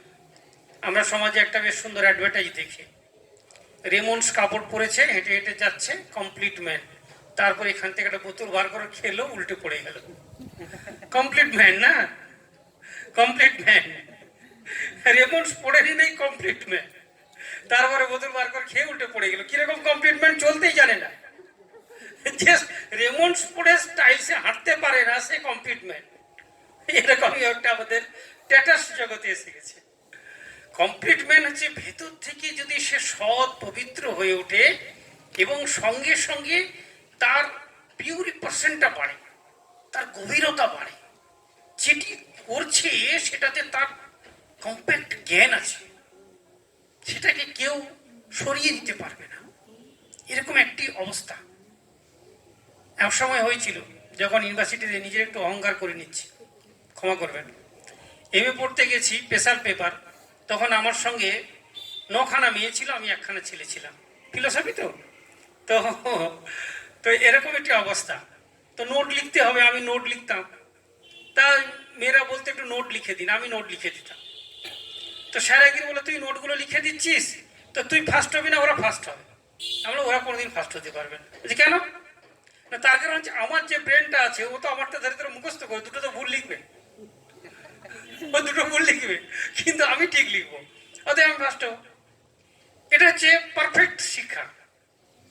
আমরা ছাত্রদেরকে কি করে, পেছন থেকে দেখবে, ওদিকে দেখবে, টুকলি করছে, বাপরে বাপ, কোচিং মানে একটা হলে গিয়ে দেখলে কত বেঞ্চে লেখা, খাতায় লেখা, কাপড়ে লেখা, লেখার পর লেখা, কমপ্লিট করা যাচ্ছে না, লিখেই যাচ্ছে লিখেই যাচ্ছে, এত টুকলি করছে, ভাবা যাবে না, ব্রেন নেই। তো ব্রেনটা তো অন্য ছেলের আছে, যে ফার্স্ট হচ্ছে তো তার ব্রেন আছে, তাহলে তোমার কেন ব্রেনটা নেই? তুমি ব্রেনটাকে বিকাশ করো, ব্রেনটাকে বিকাশ করতে হবে, প্রকাশ করার ক্ষমতাটা তৈরি করতে হবে। তার জন্য একদম এখনকার দিনে আসলে এই একটু হরলিক্স খেয়ে নাও, একটু ও খেয়ে নাও, ও খেয়ে নাও, ও খেয়ে নাও, এই খেয়ে নিয়ে এর বিকাশ হয়ে যাবে। এটা দরকার আছে, আমি বলছি ওরও দরকার আছে। কোথাও কোথাও কোনো কোনো মেডিসিন দিয়ে পূর্ণতা করতে হয়। কারণটা হচ্ছে কি, আমার বায়োলজিক্যাল বডি, শরীর, যে পিতামাতা থেকে আমরা আগে বলতাম সংস্কার, বর্তমান ভাষা, মডার্ন ভাষা হচ্ছে ক্রোমোজোম। ভাষার মধ্যে কোনো ডিফারেন্স নেই। সংস্কৃত ভাষা বলছে সংস্কার, মডার্ন সায়েন্স ভাষা বলছে ক্রোমোজোম, কোনো ডিফারেন্স নেই।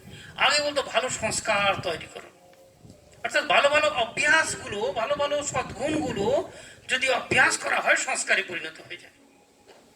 তো সংস্কার যদি ভালো থাকে তাহলে সে স্বাভাবিক এগোবে। তো মডার্ন সায়েন্স বিজ্ঞান বলছে ক্রোমোজোম, ক্রোমোজোম যদি গন্ডগোল থাকে তাহলে সেই সন্তানটি কিন্তু অপুষ্টি হয়ে জন্মায়, স্বাভাবিক। আমরা একটা মিশনে দেখেছি প্র্যাকটিক্যাল করে, যে সন্তান সেরকম পিতা মাতা থেকে আসেনি, একটু অপুষ্টিজনিত, তাদের কিন্তু একটু মেডিসিন বা তাদের একটু হরলিক্স দিতেই হবে, সেখানে কিছু করার নেই।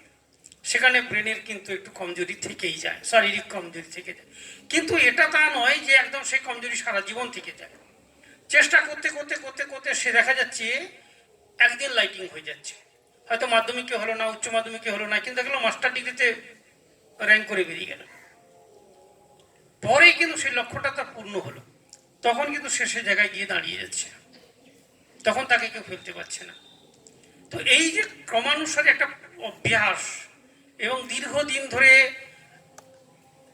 পিতা এবং মাতা এবং শিক্ষক এই যৌথ প্রচেষ্টার ফলে একটি সুন্দর প্রস্ফুটিত সমাজ আমরা পেতে পারি।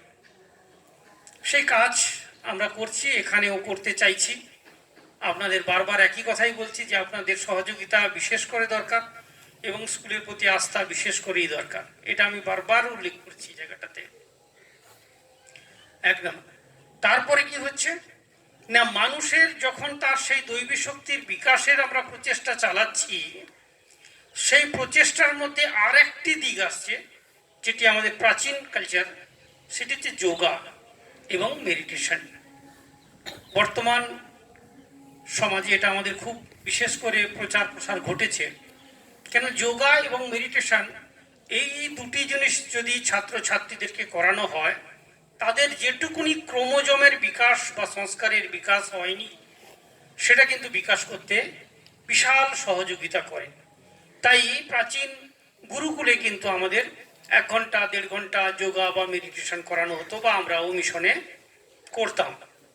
তো এর মধ্য দিয়ে কিন্তু একটা তার শারীরিক বিকাশের সঙ্গে সঙ্গে বুদ্ধির একটা বিকাশ হতে থাকে, বৌদ্ধিক শক্তি প্রকাশ হয়। আজ সায়েন্স আমাদের এই প্রাচীন শিক্ষা ব্যবস্থাকে প্রমাণ করে দিয়েছে যে হ্যাঁ, সত্যি যোগারও প্রয়োজন আছে আর তার মেডিটেশনেরও প্রয়োজন আছে।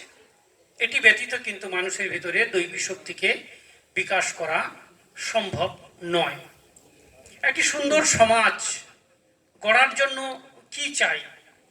পলিটিক্স নেতা হলে বা সামাজিক লোক হলে বলে কি সুন্দর রাস্তা চাই, বিদ্যুৎ চাই, তার জন্য হসপিটাল চাই, স্কুল চাই, ইউনিভার্সিটি চাই বলবে। কিন্তু আমরা প্রাচীন সংস্কৃতির লোক বলবো সুন্দর সমাজের জন্য চাই সুন্দর মানব। মানুষই রাস্তা করে, মানুষই স্কুল করে, হসপিটাল করে, মানুষই কিন্তু বাকি সব ব্যবস্থা করে দেয়। সেই জন্য বিবেকানন্দ বলেছিলেন মানুষ চাই, মানুষ চাই আর সব হইয়া যাইবে। এই মানুষ চাই। ঠাকুর রামকৃষ্ণ পরমহংসদেবের ভাষাতে বলি, তিনি বলেছিলেন মান আর হুঁশ।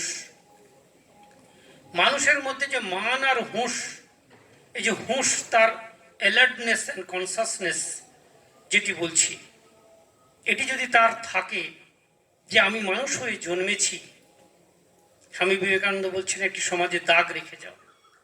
আমি মানুষ হয়ে যখন জন্মেছি, অতএব কিছু একটা জায়গায় আমি প্রতিষ্ঠিত হই। অন্যদের থেকে ঈশ্বর বলে কেউ হয়তো বস্তু আছেন, আমি তো জানি না, দেখিও নি। তো সেই ঈশ্বর যদি সৃষ্টি করে থাকেন তার সৃষ্টি রহস্যের মধ্যে, তাহলে মানুষ একটি অত্যন্ত আশ্চর্য বস্তু তৈরি করেছেন, যার মধ্যে পশুত্ব ভাবও আছে, মনুষ্যত্ব ভাবও আছে, দেবত্ব ভাবও আছে। যাকে ভগবান রামচন্দ্র বলছি, তিনিও মানুষ ছিলেন, তিনি ভগবান রামচন্দ্র হয়েছেন। আবার দস্যু রত্নাকর ছিলেন, তিনি কিন্তু মহাকবি বাল্মীকি হয়েছেন। এটি হচ্ছে ভারতবর্ষের সনাতন এথিক্স। যার দস্যু রত্নাকর হতে পারে, কিন্তু কাল সে মহাকবি হতে পারে কেবল প্রচেষ্টা আর সদ্ভাবনার ইচ্ছা। যে কোনো মুহূর্তে আপনার মধ্যে একটা লাইটিং হতে পারে, যে কোনো মুহূর্তে আপনার মধ্যে একটা দৈবী শক্তির বিকাশ হতে পারে। কেবলমাত্র সৎ প্রচেষ্টা ছাড়া আর কোনো কিছুতেই সম্ভব নয়। প্রচেষ্টাগুলো 1, 2, 3 করে আলোচনা করে এসেছি। তো গার্জেন সেটি চেষ্টা করবেন যতটা সম্ভব। আমাদের প্রাচীন শাস্ত্র বলুন আর আমাদের এডুকেশন অ্যাক্ট বলুন, বলেছে সবসময় ইন্দ্রিয় সুখ, বিষয় সুখ থেকে মনকে সরিয়ে রাখা। যে অংশটা ছেড়ে এসেছিলাম নিশ্চয়ই মনে হয়তো আছে। আমার বক্তৃতাগুলো এরকম করে থাকে, দেখি কেউ শুনছে না বসে বসে বুঝতে পারি, সেই জন্যই ওই ছেড়ে আসি মাঝে মাঝে, পরে উত্তরটা দিই। কি বলেছিলাম? যে মহারাজ আমরা এত বিশ্বকাপ ফুটবল দেখতে পাচ্ছি না, বিশ্বকাপ ক্রিকেট দেখতে পাচ্ছি না, সব চলে যাচ্ছে, তাই না? খুব দুঃখ করে বলতাম। মহারাজ মজা করে কি উত্তর দিতেন? উত্তরটা দিইনি তখন, এখন দিচ্ছি। বলতেন তোমাদের জন্য এত সুন্দর লাইব্রেরি রেখেছি, এত ব্রিলিয়েন্ট সাধুগুলোকে রেখেছি। কোথায় হিমালয় পর্বতে গিয়ে তপস্যা করে ভগবান লাভ করা উচিত ছিল? তোমার সেবার জন্য রেখেছি সাধুকে, তোমার সেবার জন্য এই সাধুটাকে রেখেছি। চিন্তা করে দেখুন কি শব্দ। এতগুলো তবলা পড়ে রয়েছে, এতগুলো এখানে ব্যাডমিন্টন পড়ে রয়েছে, ফুটবল রয়েছে, ক্রিকেট রয়েছে, হ্যাঁ, ওখানে গান শেখানোর মাস্টার বসে আছে, ওখানে ড্রয়িং মাস্টার বসে আছে। তো কোনটা বিকাশ করতে চাও? বিকাশ কোনটা চাও? সচিন তেন্ডুলকর হতে না মারাদোনা হতে? তাহলে মিশন ছেড়ে দাও, সোজা কথা। হতে চাও না, ওটা দেখার দরকার নেই, বন্ধ করে দাও দরজাটা। সত্যি আমাদের দরজা বন্ধ ছিল। আমরা গ্র্যাজুয়েশন পর্যন্ত বিশ্বকাপ ফুটবল ক্রিকেট কিছুই দেখিনি, বঞ্চিত হয়েছি। কিন্তু ভেতরের দৈবী শক্তি থেকে বঞ্চিত হইনি, তাই হয়তো আজকে এই এডুকেশনটা লাভ করেছি। বা আজকে ভারতবর্ষে 22টা ইউনিভার্সিটিতে এই বাচ্চা বয়সে সেমিনারে বা গেস্ট লেকচার হিসেবে ক্লাস নেওয়ার ক্ষমতা পেয়েছি। চোখে জল আসে যে মহারাজরা আমাদেরকে এত স্নেহ দিয়ে এই মানুষটি করেছিলেন। আমাদের ভেতরে যে কামনার তীব্র জ্বালা ছিল, বাড়িতে লুচি খেতে চাই, ওখানে লুচি খেতে পাই না হোস্টেলে, মহারাজ একটু লুচি আজকে হবে না, মুড়ি খাও, দেননি। আর আমাদের সন্তানকে বলি কি, বাবা দাঁড়া একটু বাদে বানিয়ে দিচ্ছে, তার কামনাটাকে পূরণ করে দিই। বিদেশের গতবারে আমি অনুষ্ঠানে বলেছিলাম, বিদেশের একটা মেলাতে দেখেছিলাম, বিদেশ ঠিক এইভাবে আমাদের সংস্কৃতির শিক্ষা দেয়। একটি মা তার সন্তানকে, একটি ছোট্ট মেয়েকে নিয়ে যাচ্ছে, সে এই জিনিসটা কিনতে চায়, ওই জিনিসটা কিনতে চায়, মেলার দোকানে খুব কান্নাকাটি করছে। তখন তার মা বলছে, নো ক্রাই, নো ক্রাই, অনেক ডল তোমার বাড়িতে আছে, অনেকগুলো পুতুল তোমার বাড়িতে আছে, আর পুতুল নয়, যেটা আছে ওটা দিয়ে খেলা করো, ওর বেশি নয়। আমাদের সন্তানদেরকে ঠিক যতটা তার বয়সে যতটা প্রাপ্তি তার বেশি আমরা দিই, তার জন্যই বিগড়ে যায়। এটি যে ফার্স্ট কাজ, পিতামাতার ফার্স্ট কাজ, কর্তব্য। এই বিগড়ে যাওয়ার কাজটাই হচ্ছে পিতামাতা করে দেয়। তারপরে বলবো টিচার পড়াননি, এই স্কুল ওই রকম, ওই টিচার কালকে ছাড়িয়ে দেবো। আমাকেও ছাড়িয়ে দিয়েছে। আমিও এমএ পড়ার সময়, তখন তো আমাদের মিশনে ইউনিভার্সিটিতে এমএ ছিল না, তো ক্যালকাটা পড়তে যেতে হয়েছিল, অনেক টিউশন পড়াতাম, কয়েকদিন বাদে আমায় ছাড়িয়ে দিল। আমার মনটা দুঃখ হলো, যাই 400-500 টাকা পেতাম, টিউশন থেকে ছাড়িয়ে দিল, কি করব। তারপরে দিকে অনেক টিচার রেখেছে, সে পড়াতে পারে না, আবার কয়েকদিন বাদে আমায় ডেকে নিয়ে গেছে। হ্যাঁ, আমাদের এরকমই হচ্ছে অবস্থা। B practical of life. হ্যাঁ, নিজের জীবনে। পরের দিন গেছি, দরজা দাঁড়িয়ে বলছেন, কাকিমা বলছেন, আরে আজকে আপনি না এলেই ভালো হতো, হ্যাঁ আমরা একজন টিচার রেখেছি, ঠিক আছে। আমি ইউনিভার্সিটি থেকে কষ্ট করে এলাম, সেই সকালবেলা কখন খেয়েছি, ভাবলাম ওখানে যাবো, একটু চা খাবো, একটু কিছু খাওয়াবেন, ও না খাইয়ে হবে, তাড়িয়ে দিল। বুঝলেন তো, প্র্যাকটিক্যাল অভিজ্ঞতা, প্র্যাকটিক্যালি ধর্মটা হচ্ছে প্র্যাকটিক্যাল একদম। ঠিক আমাদের গার্জেনদের মনে হচ্ছে এই টিচারের কাছে গেলে খুব ভালো হয়ে যাবে, ওই টিচারের কাছে গেলে ভালো হয়ে যাবে। আমরা কিছু শিক্ষা দেব, আর আমরা তাকে শিক্ষা থেকে সরানোর চেষ্টা করি। যত তার মনের বাসনা কামনা আছে ভরে দেবো। এই জামাটা দরকার, আরো একটা ওই জামা দেখেছি ওই শপিং মলে, ওটা কিনে দিতেই হবে, কোনো প্রয়োজন নেই, আননেসেসারি। আমাদের ওই মিশনে 2টি জামা প্যান্ট নিয়ে যাও, 4টে জামা প্যান্ট মা বাপ দিলে, মা বাপকে বলে আর আসার দরকার নেই, ছেলেকে নিয়ে চলে যাবে, সোজাসুজি শুনিয়ে দিত, একদম নিয়ে চলে যান। বাড়িতে গিয়ে ফ্যাশন ডিজাইন বানিয়ে রাখুন, এখানে ফ্যাশন ডিজাইন বানানোর দরকার নেই, এখানে মানুষ বানানোর জন্য আনা হয়েছে, এখানে শিক্ষাবিদ করার জন্য তাকে আনা হয়েছে। সত্যি রামকৃষ্ণ মিশনে আজকে যতগুলো সন্তান বেরোয়, সবগুলো সন্তান যে লাস্টও হয়, সেও শিক্ষাবিদ। তার একটাই কারণ, ওখানে শিক্ষাবিদের জন্যই তোমাকে আনা হয়েছে। ঠিক সন্তানকে আমরা পরিবারের ক্ষেত্রেও যদি সেইভাবেই তাদের এই বিষয় বাসনা থেকে একটু সরাতে শুরু করি, সত্যি দেখা যায় সেই জায়গায় এসে কিন্তু দাঁড়িয়ে যাবে। কতক্ষণ হয়েছে আর বুঝতে পারি, আমি হয়তো চিরকুট নিয়ে এসছে, টাইম হয়ে গেছে, আমি তো জানি না, ঘড়িও দেখি। হ্যাঁ, জানেন আমার তো বক্তৃতা শুরু করে শেষ হয় না, শেষে তো মাইক ছাড়িয়েও নেয়। হ্যাঁ, সেরকম আবার চিরকুটদের হয়তো সরিয়ে নি। ঠিক সেরকমই আমাদের না খেতে পেলেও, আমাদের ভারতবর্ষ গরিবের দেশ, সত্যি কথা, কিন্তু যদি আমরা যে বিষয় বাসনা ভোগের দিকে ধাবিত হচ্ছি, যে বিষয় বাসনা ভোগের দিকে সন্তানদেরকে নিয়ে যাচ্ছি, তার ফিডব্যাক কিন্তু ওটাই, কষ্ট সে করছে না, কোনো সে ত্যাগ তিতিক্ষা করছে না, সে শিক্ষা কি করে গ্রহণ করবে? কেন, মন তো একটাই। রামকৃষ্ণ পরমহংসদেব বলছিলেন, শস্যের একটি পুটলি আমি এখানে ছড়িয়ে দিলাম, সেই শস্যের দানাগুলো কিন্তু আমি খুঁজে পাবো না, কিছু পাবো, কিছু লস হয়ে যাবে, হারিয়ে যাবে।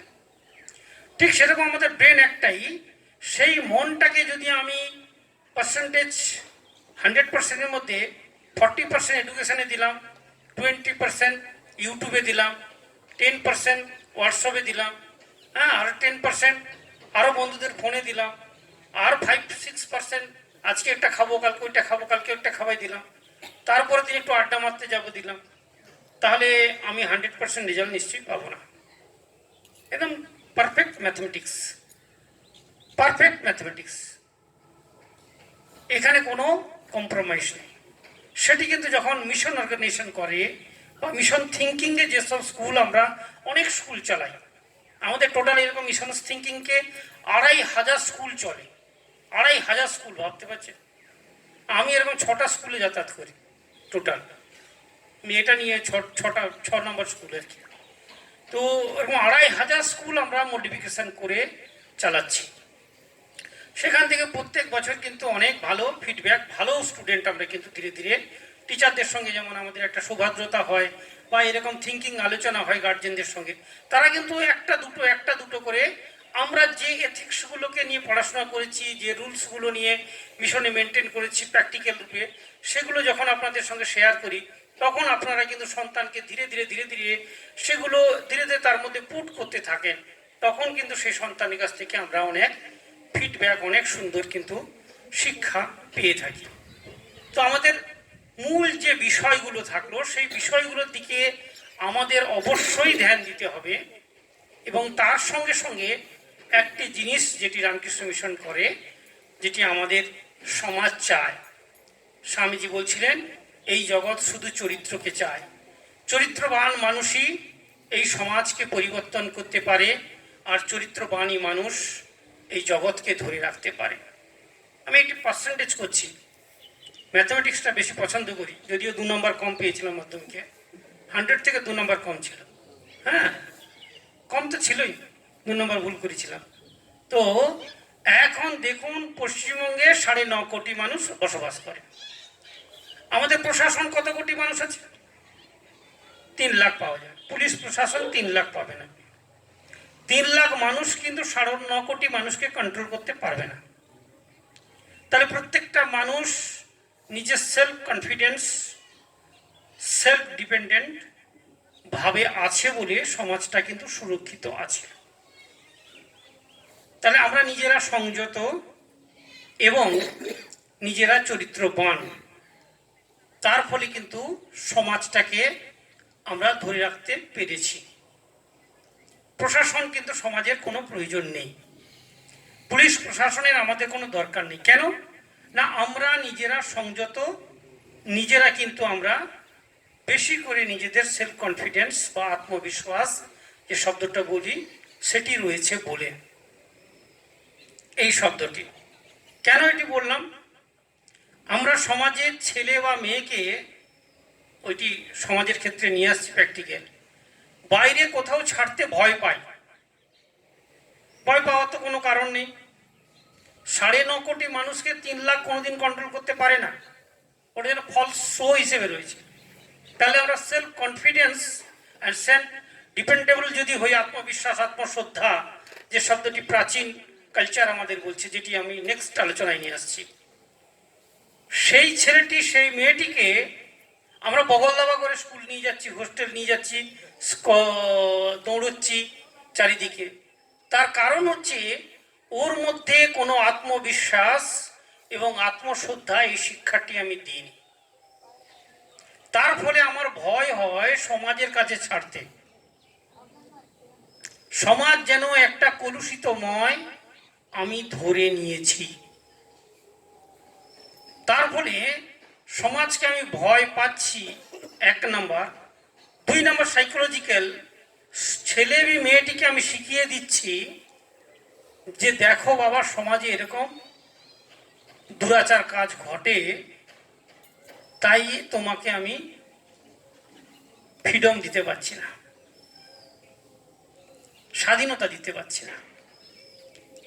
এর ফলে কি হচ্ছে, সন্তানটি একটি মেরুদণ্ডহীন তৈরি হচ্ছে। আমি এখনো কলকাতা শহরে দেখি, কয়েকদিন আগে একজন গার্জেন এসেছিলেন, তখন বারাসাত মোটে ছিলাম, তার ছেলে ইঞ্জিনিয়ারিং কলেজে পড়তে যাবে, কি করবে ঠিক করতে পারছে না, কাউন্সিলিং করার জন্য এসেছিল। তো আমি ওকে বলে দিলাম কোন কলেজে পড়বে। ওর মা এখনো ওই ইঞ্জিনিয়ারিং পড়তে যাচ্ছে ছেলেটাকে, প্রতিদিন কলেজে নিয়ে যায়। মানে ছেলেটিকে একটা ঢ্যাঁড়স বানিয়ে দিয়েছে। তার কোনো কনফিডেন্সই নেই, তার কোনো আত্মবিশ্বাসই নেই, আত্মশ্রদ্ধা নেই। তাহলে ও যখন অফিসে কাজ করতে যাবে কি হবে? একটা নাড়ু গোপাল। ভগবান শ্রীকৃষ্ণকে অপমান করছি না, মানে সে কোনো কমবেন নয়। বস বলবে এরকম করো, বলে হ্যাঁ। এরকম করো, হ্যাঁ। তারপর দুদিন বাদে স্ত্রী এসে বলে এরকম করো, হ্যাঁ। তারপর ছেলে বলে এরকম করে, হ্যাঁ। তারপরে মারা যাবে।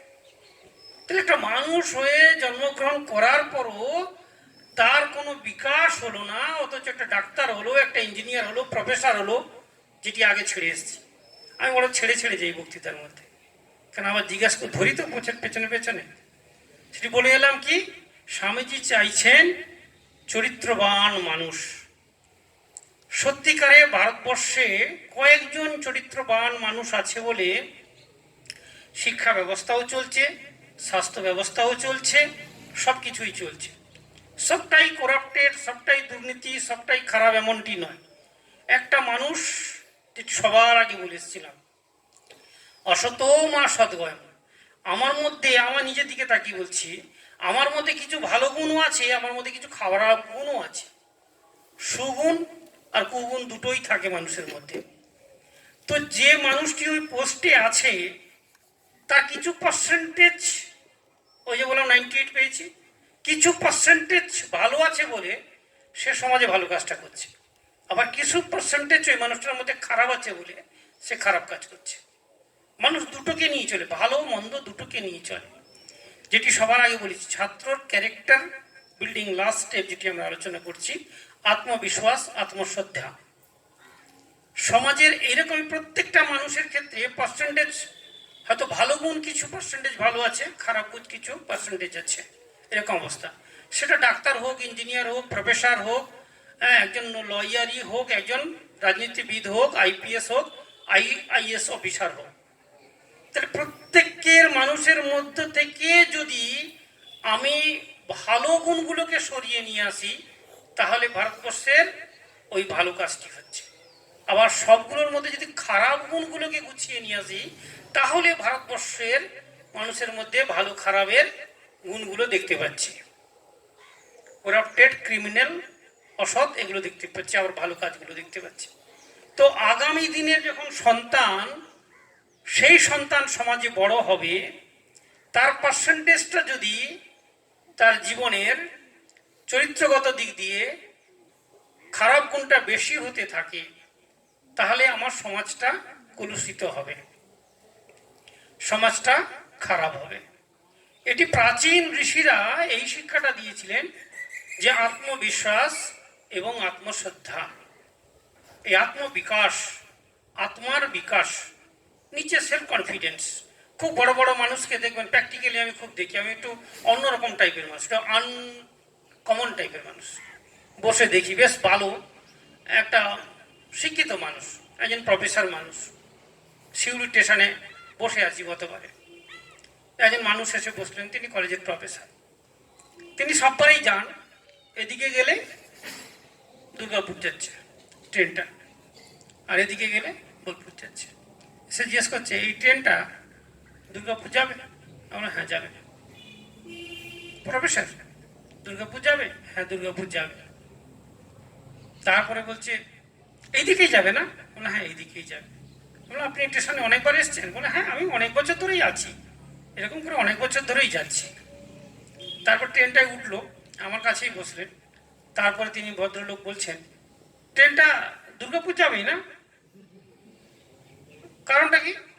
কনফিডেন্স নেই, নো কনফিডেন্স, কোনো আত্মবিশ্বাস নেই। 100%, যেটা বলছি না কথাটা, 100% কনফিডেন্স, এই জায়গাটা অভাব। বড় বড় মানুষ, খুব বড় বড় মানুষ, কিন্তু সন্ন্যাসীরা কি করে, এই মডিফিকেশন ক্লাসটা দেয় স্টুডেন্টদেরকে। 100% কনফিডেন্স আছে, কোনো সংশয় থাকবে না, কোনো সংশয়ের প্রশ্নই নেই এখানে। এটি করলে এটি হবে, 100% ট্রুথ। যেমন আমরা দেখি কিছু ভালো স্টুডেন্ট থাকে, বেরিয়ে বলে মাধ্যমিকে এইরকম পরীক্ষা দিয়েছে, এই নাম্বার পাবো, ওই নাম্বারই পায়। আর একজন সারাদিন কি হবে কি হবে চলে, এই গেল এই গেল এই গেল এই গেল, ফেল করবো না পাস করবো, ভগবান ভগবান ভগবান ডেকেই যাচ্ছে, কনফিডেন্স নেই। স্বামী বিবেকানন্দ বলছেন যে 33 কোটি দেবতাকে আগে ফেলে দাও বাইরে, ও পুজো টুজো করার দরকার নেই। আপনি সাধু ওই কথা বলছেন? মানে হ্যাঁ, এই কথাই বলছি। নিজেকে যদি বিশ্বাস করো তাহলে দেবতা বেশি খুশি হবে। 33 কোটি দেবতার প্রতি যদি বিশ্বাস থাকে তাও কিছু হবে না। এই হচ্ছে বিবেকানন্দ, এই হচ্ছে আমাদের এডুকেশন অ্যাক্ট, কনফিডেন্স।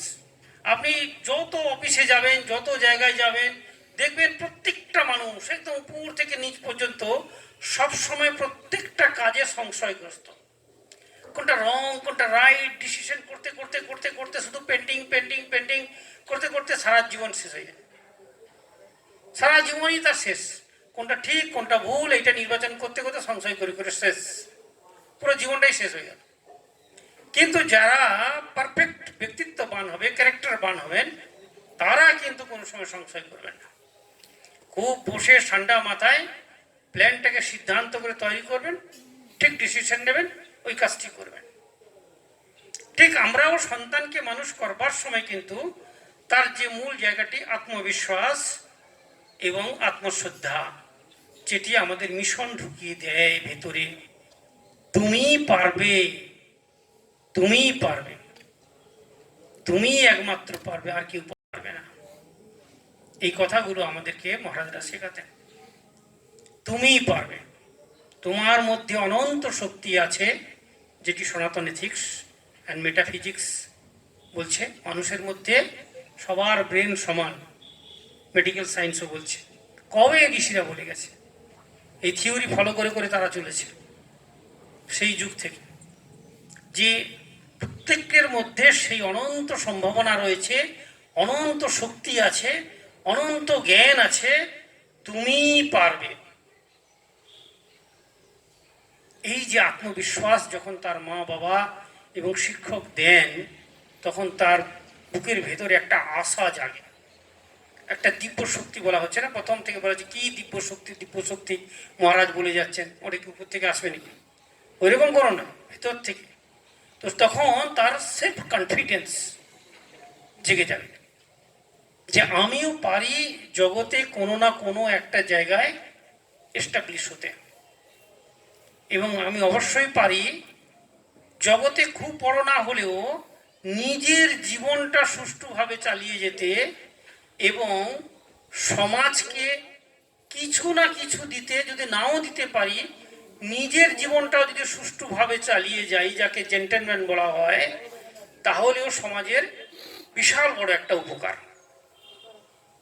প্রত্যেকটা মানুষ যদি সেলফ কনফিডেন্স হয়ে যায় এবং সেলফ ডিপেন্ডেবল হয়ে যায়, তাহলে আমাদের কোনো প্রশাসনেরও দরকার নেই, কোনো সমাজের ক্ষেত্রে আমাদের কোনো সরকার থেকে কোনো সাহায্যেরও দরকার নেই। কেন, আমি আমার জীবনের ব্যক্তিত্বের বিকাশের ফলে আমার রুটি রোজগার, আমার জীবনটাকে সুন্দর করে চালানো, পরিবারটাকে সুন্দর করে চালানোর ক্ষমতা আমার মধ্যেই রয়েছে, কারোর দরকার নেই। এই যে কনফিডেন্স, এই যে আত্মবিশ্বাস, তাকে আমরা দিই না, বগল দাবা করে নিয়ে যাচ্ছে, এইখানে চলো ওইখানে চলো, মাধ্যমিক উচ্চ মাধ্যমিক, বাবা মাও পরীক্ষা দিচ্ছে মাধ্যমিক। হ্যাঁ, আমরা যখন মাধ্যমিক পরীক্ষা দিতে গেছি, পরীক্ষা হলে পরীক্ষা দিচ্ছে, আমাদের তো কিছু নেই, একটা সন্ন্যাসী আমাদেরকে নিয়ে চলছে পেছনে পেছনে। হ্যাঁ, আমাদের কেউ ডাবও ধরছে না, একটু দইও এসে ধরছে না, কেউ রসগোল্লাও ধরছে না, আমরা এরকম করে দেখছি ব্যাপারটাকে, বেশ মজা লাগছিল। তো বাবা মা যেন দৌড়ে দৌড়ে ওটা যেন খেয়ে নিলে, ডাবটা খেয়ে নিলে, দইটা খেয়ে নিলে ছেলের পেটটা তখন ফটাক করে বিকাশ হয়ে যাবে, পরীক্ষায় হরর করে লিখে দেবে, এরকম একটা যেন মনে হলো আমাদেরকে তখন। হ্যাঁ, তাকে এমন ভাবে করা হচ্ছে, জিনিসটাকে একটা নাটকীয় বর্ণনা তৈরি হচ্ছে, আর তার কনফিডেন্সটাকে নষ্ট করে দেওয়া হচ্ছে, তার মেরুদণ্ডটাকে ধ্বংস করে দেওয়া হচ্ছে। এই যে একটি অবস্থা তৈরি হয়, তারপরে সন্তান তো পরীক্ষা দিতে যেতে, বাবা মা পরীক্ষা দিয়ে যাচ্ছে মাধ্যমিক। হ্যাঁ, বাবা মার এত টেনশন হচ্ছে, ঘন ঘন বাথরুমে যাচ্ছে, সামলাতে পারছে না। এই অবস্থায় আমরা তো দেখি না কিরকম অবস্থা তৈরি হয়। ওরে বাপ রে বাপ, তা আমাদের বাপ মাও দেখেনি, আর মহারাজ একা থাকতেন, তাই কোনো অসুবিধে নেই। হ্যাঁ, এরকম একটি অবস্থা। তো টেনশন পালপিটেশন যে তৈরি হচ্ছে, তার কারণ হচ্ছে আমি সন্তানকে, এখানে খুব ভালো করে দেখা উচিত, আমি সন্তানকে যোগ্য তৈরি করিনি বলে এখন আমার বিপি বেড়ে গেছে। বিপি বেড়ে গেছে, এখন এত বিপি বেড়ে গেছে যে এখন আমার কিছু করার নেই। কিন্তু বিপিটা যদি কন্ট্রোল কখন হতো, যদি আমি জানি আমার সন্তানকে আমি যোগ্য তৈরি করেছি, নো টেনশন, চলে যাও, যুদ্ধ করতে চলে যাও, আমার কোনো অসুবিধা নেই। এই দেখেন ছোট্ট ছোট্ট জিনিস, কত আমাদের ভুল থাকে, কত আমাদের অপরিণত অবস্থা, যেটি আমি আগে আবার ছেড়ে এসেছি, পিতৃদেব ভব মাতৃদেব ভব। তো পিতাকে মাতাকে দেবতা হতে হয়, তবে ওই সন্তানটিকে তৈরি করা যায়। আমরা মিশন ওটা করতে পারি, তার কারণ হচ্ছে আমাদের কাছে বাবা মা থাকে না, বিষয়বস্তু থাকে না, আমরা যা বলবো তাই শুনতে হবে, কিচ্ছু করার নেই। হ্যাঁ, বেরোনোর উপায় নেই, পেছনের উপায় নেই।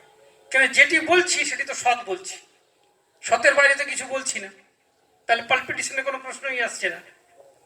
এরকমই একটি অবস্থা। সে না আত্মবিশ্বাস এবং আত্মশ্রদ্ধা, এই দুটি জিনিস স্টুডেন্টের মধ্যে, ছাত্রের মধ্যে, বাচ্চার মধ্যে যদি আমরা বাচ্চা থেকেই দিতে থাকি, তার মধ্যে যেমন আমরা একটি সুন্দর 4G মোবাইল পকেটে দেখেছি, তার অনেকগুলো অ্যাপস আছে, সেরকম একটা একটা অ্যাপস যদি আমরা বসিয়ে নিই ধীরে ধীরে, আত্মবিশ্বাস, আত্মশ্রদ্ধা, মনসংযোগ, ইচ্ছা শক্তি, ব্যক্তিত্বের বিকাশ, এই জিনিসগুলো রেখে দিই। আর একটা কঠিন জিনিস যেটি হচ্ছে এই বিষয় বাসনার প্রতি আসক্তি, বন্ধুবাজি, এইগুলোকে পরিত্যাগ করে দিই। তো এই ভালো ভালো অ্যাপসগুলো আমাদের মধ্যে থাকে, তাহলে কিন্তু সেই মানুষটিকে আমরা কমপ্লিট মানুষে পরিণত করতে পারবো।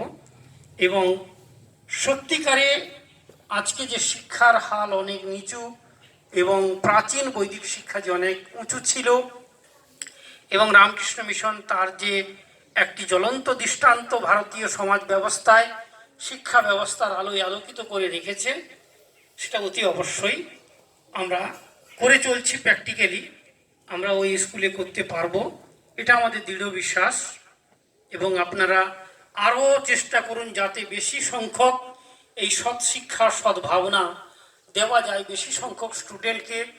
আমরা যে সংস্কৃতি বান এবং আমাদের রামকৃষ্ণ ভাবাদর্শের যে কালচার, সেটি যেন আরও আপনাদের আত্মীয় স্বজন, তাদের সন্তানগুলোকে এখানে ভর্তি করা যায়, এবং এই আলোয় একটা আলোকিত করে তোলা যায়, যাতে আমরা এই সমাজে এরকম কয়েকটি হাজার হাজার ছেলে বা যারা সুন্দর মানুষ হয়ে উঠেছে, তাদের মতো মানুষ করে সমাজে দিয়ে যেতে পারি। এটাই আমাদের সব থেকে বড় অবদান থাকবে, এর থেকে আর কিছু থাকবে না। আমাদের কাজ হচ্ছে চারা গাছ লাগিয়ে যাওয়া, সেই চারা গাছটিকে ভালো করে বিকশিত করে তোলা। আপনারা এটি সায়েন্টিফিকভাবে আমাদের বড় সায়েন্টিস্ট জগদীশচন্দ্র বোস তার বোস ল্যাবরেটরিতে প্রমাণ করেছিলেন, এটি হয়তো বলে বক্তব্য শেষ করব। তো জগদীশচন্দ্র বোস করেছিলেন ল্যাবরেটরিতে যে ভারতবর্ষের সনাতন সংস্কৃতি বারবার বলছে তুমি আশিষ্টবান, বীর্যবান, তুমি সৌভাগ্যবান, তোমার মধ্যে অনন্ত শক্তি রয়েছে, অনন্ত সম্ভাবনা রয়েছে, তুমি সত্যি পারো সব থেকে ভালো হতে। শুধু মানুষকে এই কথা বলতে বলতে মানুষ সত্যি ভালো হয়ে যায়? উনি তো সায়েন্টিস্ট, তো ভাবলেন এটা গাছের উপর প্রয়োগ করি। তখন বোস ল্যাবরেটরিতে ওই যতটুকুনি জায়গা আছে বাগানের এক কোণে একটা গর্ত করলেন, আর একটা কোণে আরেকটি গর্ত করলেন, দিয়ে সেখানে গর্ত করে এগ্রিকালচার অফিসারকে দিয়ে সয়েল টেস্ট করালেন, এবং পর্যাপ্ত লাইট, সার, জল যেন ঠিক পড়ে দুটি চারাকে তিনি স্থাপন করলেন। কিছুদিন যাওয়ার পর চারাটি তার নিজের মাটি থেকে রস নিতে শুরু করে, বড় হয়ে যায়। জগদীশচন্দ্র বোস তাকে গিয়ে বলতে শুরু করলেন, তুমি কি সুন্দর, কি ভালো, কি সুন্দর, কি পবিত্র, তুমি অনেক বড় হবে, অনেক ফুল দেবে, অনেক ফল দেবে, আমাকে আনন্দে তুমি ভরিয়ে তুলবে, সুন্দর একটি সমাজ তুমি তৈরি করবে, যা দেখে মানুষ আনন্দে বিভোর হয়ে যায়। আর অপর প্রান্তে গাছটিকে গিয়ে বললেন, তুমি খুব কুৎসিত, তুমি খুব খারাপ, তুমি ভালো করতে পারো না, তুমি অত্যন্ত খারাপ, তুমি আমাকে একটু আনন্দ দিতে পারো না, তুমি কষ্ট দিতে পারো। এই করতে করতে করতে অনেক দিন কেটে গেছে। এদিকেও জল দেওয়া হচ্ছে, সার দেওয়া হচ্ছে, এগ্রিকালচার অফিসার দুটো সয়েল রীতিমতো সব কিছুই টেস্ট করছেন, সমানই আছে। কিন্তু সত্যি সাইন্টিফিকলি দেখা গেল, যাকে আমি ভালো বললাম সে সুন্দর বিকশিত হয়ে উঠল এবং ফুলে ফলে সুশোভিত হয়ে উঠল, যাকে কুৎসিত বললাম সে কিন্তু ধ্বংস হয়ে গেল। এটি সাইকোলজিক্যাল দিক, একদম সত্য সাইন্টিফিকভাবে। ঠিক আমরাও কিন্তু উল্টোভাবে, খুব খারাপ লাগে, কড়া সত্য তো রামকৃষ্ণ মিশনের সাধুরা একটু কড়া সত্য বলে, অনেক কিছু করবেন না, ভুল ত্রুটি হলে আমার। হ্যাঁ, তো কড়া সত্যটি হচ্ছে আমরা ছেলেকে কষি, ঠিক থ্রেটেনিং করি, ধাক্কা দিই, তার দৈবী শক্তিটা বিকাশের জন্য নেগেটিভ থট দিয়ে ধাক্কা দিই। ইটস রং ডিসিশন, এটি একদম রং ডিসিশন। পজিটিভ অফ এনার্জি তার মধ্যে ক্রিয়েটেড করাটাই হচ্ছে আমাদের জীবনের উদ্দেশ্য। খুব কঠিন কাজটি, এটি মিশন করে। পজিটিভ অফ এনার্জি তার মধ্যে ক্রিয়েটেড করবেন। সেম জিনিস আপনার ব্যক্তিগত জীবনে, আপনি নেগেটিভ অফ এনার্জি অপরকে যখন আপনি ক্রিয়েটেড করবেন, নিউটনের থার্ড ল এবং আমাদের বৈদিক পরম্পরা, অনেক আগে ঋষিরা বলে গেছে, নিউটন অনেক পরে বলেছেন, একটি বল দেওয়ালে মারলে দেওয়ালটা আমার দিকে ফিরে আসবে। আপনি যতজনকে দুঃখ দেবেন, কষ্ট দেবেন, গালি দেবেন, অপবাদ দেবেন, দেখবেন আপনার কাছে রিটার্ন ব্যাক আসবে। কারুর নামে একটু আপনি বিরুদ্ধ কথা বলেন, অনেক দিন বাদে সেই কথাটা হয়তো তার কাছে পৌঁছলো, কারোর কাছে বলেছিলেন, অনেক দিন বাদে পৌঁছলো, ওই লোকটা তখন দুঃখ পেল, তারপরে আপনাকে দেখা হলে ওই কথাটি বললো, আপনি কষ্ট পেলেন।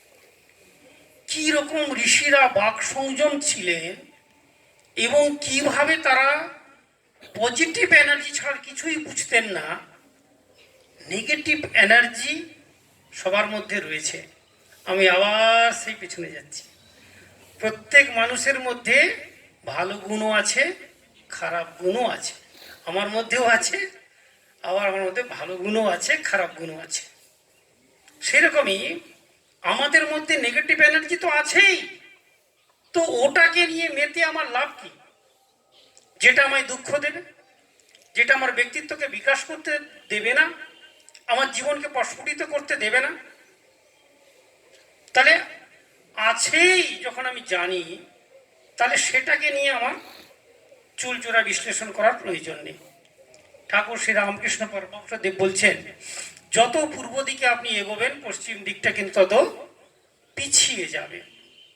ঠিক পজিটিভ এনার্জি যতটা আপনি নিজের ব্যক্তিগত জীবনে প্রয়োগ করবেন এবং সন্তানকে প্রতিপালন করার জন্য, আমাদের মিশনে কোনো স্টুডেন্টদেরকে লাঠি ধরে পেটাতে হয় না। তার কারণটা ওটাই, পজিটিভ অফ এনার্জি।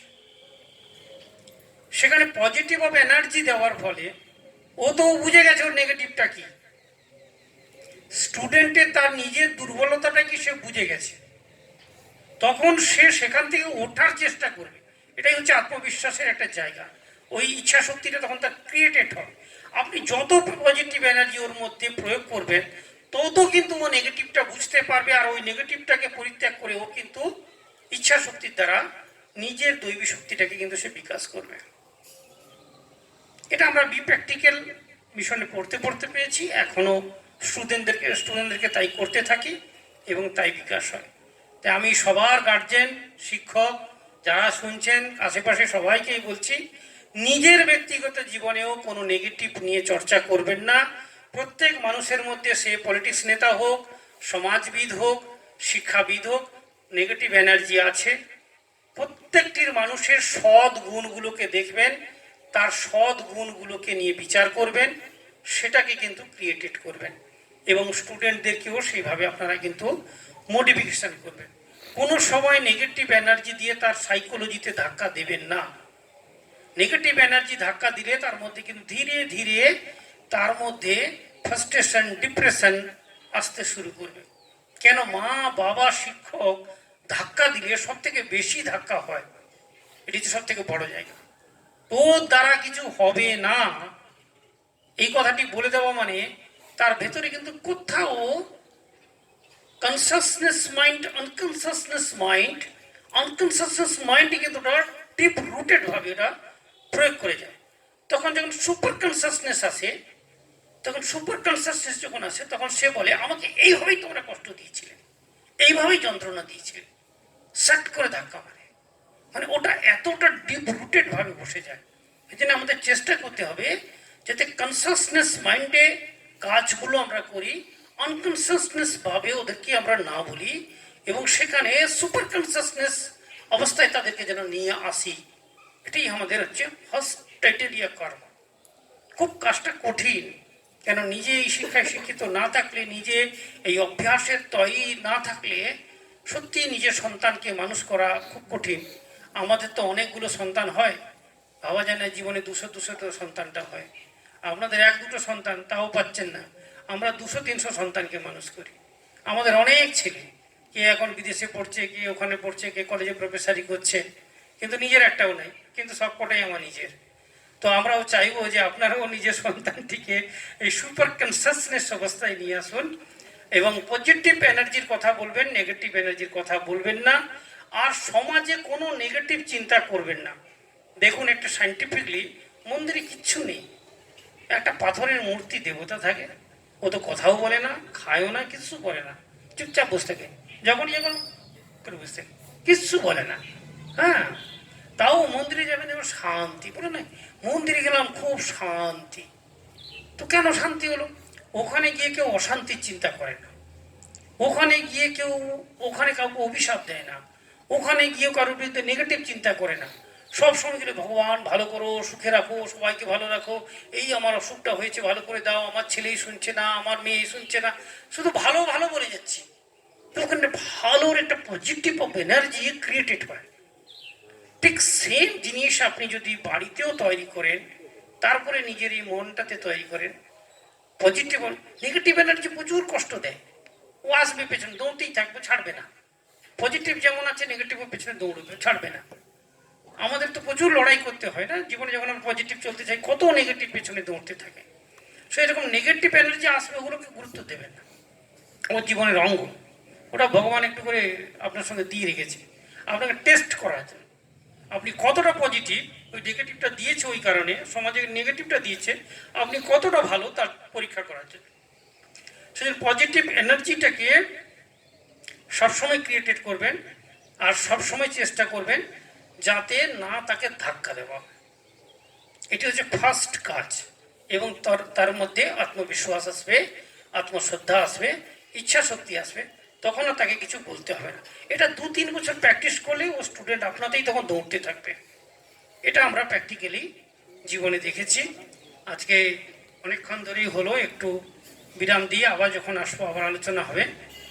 ওম শান্তি শান্তি শান্তি। হরি ওম তৎসৎ। শ্রীরামকৃষ্ণার্পণমস্তু।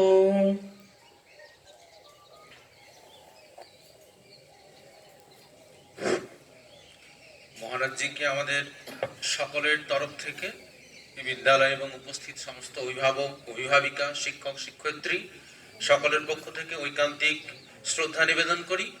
আমরা ম্যান মেকিং রিলিজিয়নের তত্ত্ব বা তথ্য উনি তুলে ধরলেন, এবং সেই কথা শুনতে শুনতে একটি কথা মনে হচ্ছিল স্বামী বুদ্ধানন্দের শরণাগতি বই থেকে, যে মনুষ্যানাং সহস্রেষু কশ্চিৎ যততাম অপি সিদ্ধায়। এত এত শিক্ষা প্রতিষ্ঠান আছে, সিদ্ধি লাভ করবে খুব কম একজন। তার কারণ কি? প্রকৃত শিক্ষার আদর্শ থেকে তারা বিচ্যুত।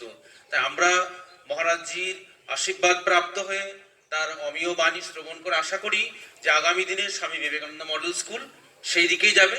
আর অভিভাবকদের উদ্দেশ্যে, আমরা তো শুনলাম, কিন্তু ঠাকুরের একটি কথা মনে হচ্ছিল যে না করে যে পেতে চায়, দুঃখ তার পিছে থাকে। সুতরাং শুনলাম হলো না, আমাদের ব্যক্তিগত জীবনে সেটা করা লাগবে। দেখ, প্রত্যেককে ধন্যবাদ। জয় ঠাকুর।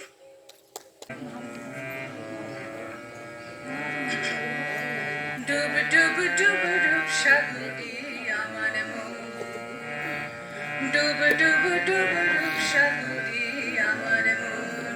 তলাতল পাতাল খুঁজলে, তলাতল পাতাল ডুব ডুব রূপ সাগরে আমার মন ডুব ডুব ডুব রূপ সাগরে আমার মন তলা তলা পাতাল খুঁজলে তলা তলা পাতাল খুঁজলে পাবি রে প্রেম রত্ন ধন ডুব ডুব ডুব রূপ সাগরে আমার মন খুঁজ খুঁজ খুঁজ খুঁজলে পাবি হৃদয় মাঝে বৃন্দাবন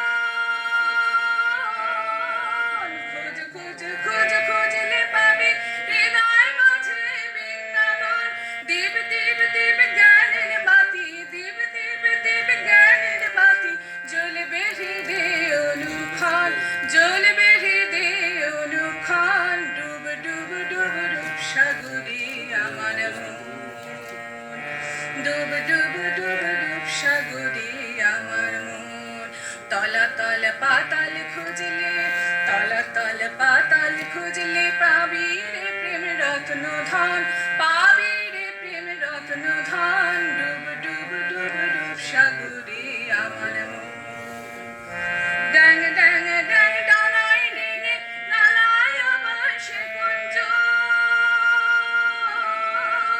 ড্যাং ড্যাং ড্যাং ডানায় ডেঙে চালায় আমার সে কুঞ্জন কুবির বলে শোন শোন শোন কুবির বলে শোন শোন শোন ভাব গুরু শ্রীচরণ ভাব গুরুর শ্রীচরণ ডুব ডুব ডুব ডুব সাগরে আমার মন ডুব ডুব ডুব ডুব সাগরে আমার মন তলা তলা পাতাল খুঁজলে তলা তলা পাতাল খুঁজলে পাবি রে প্রেম রত্ন ধন পাবি রে প্রেম রত্ন ধন ডুব ডুব ডুব ডুব সাগরে আমার মন ডুব ডুব ডুব ডুব সাগরে আমার মন ডুব ডুব ডুব ডুব সাগরে আমার মন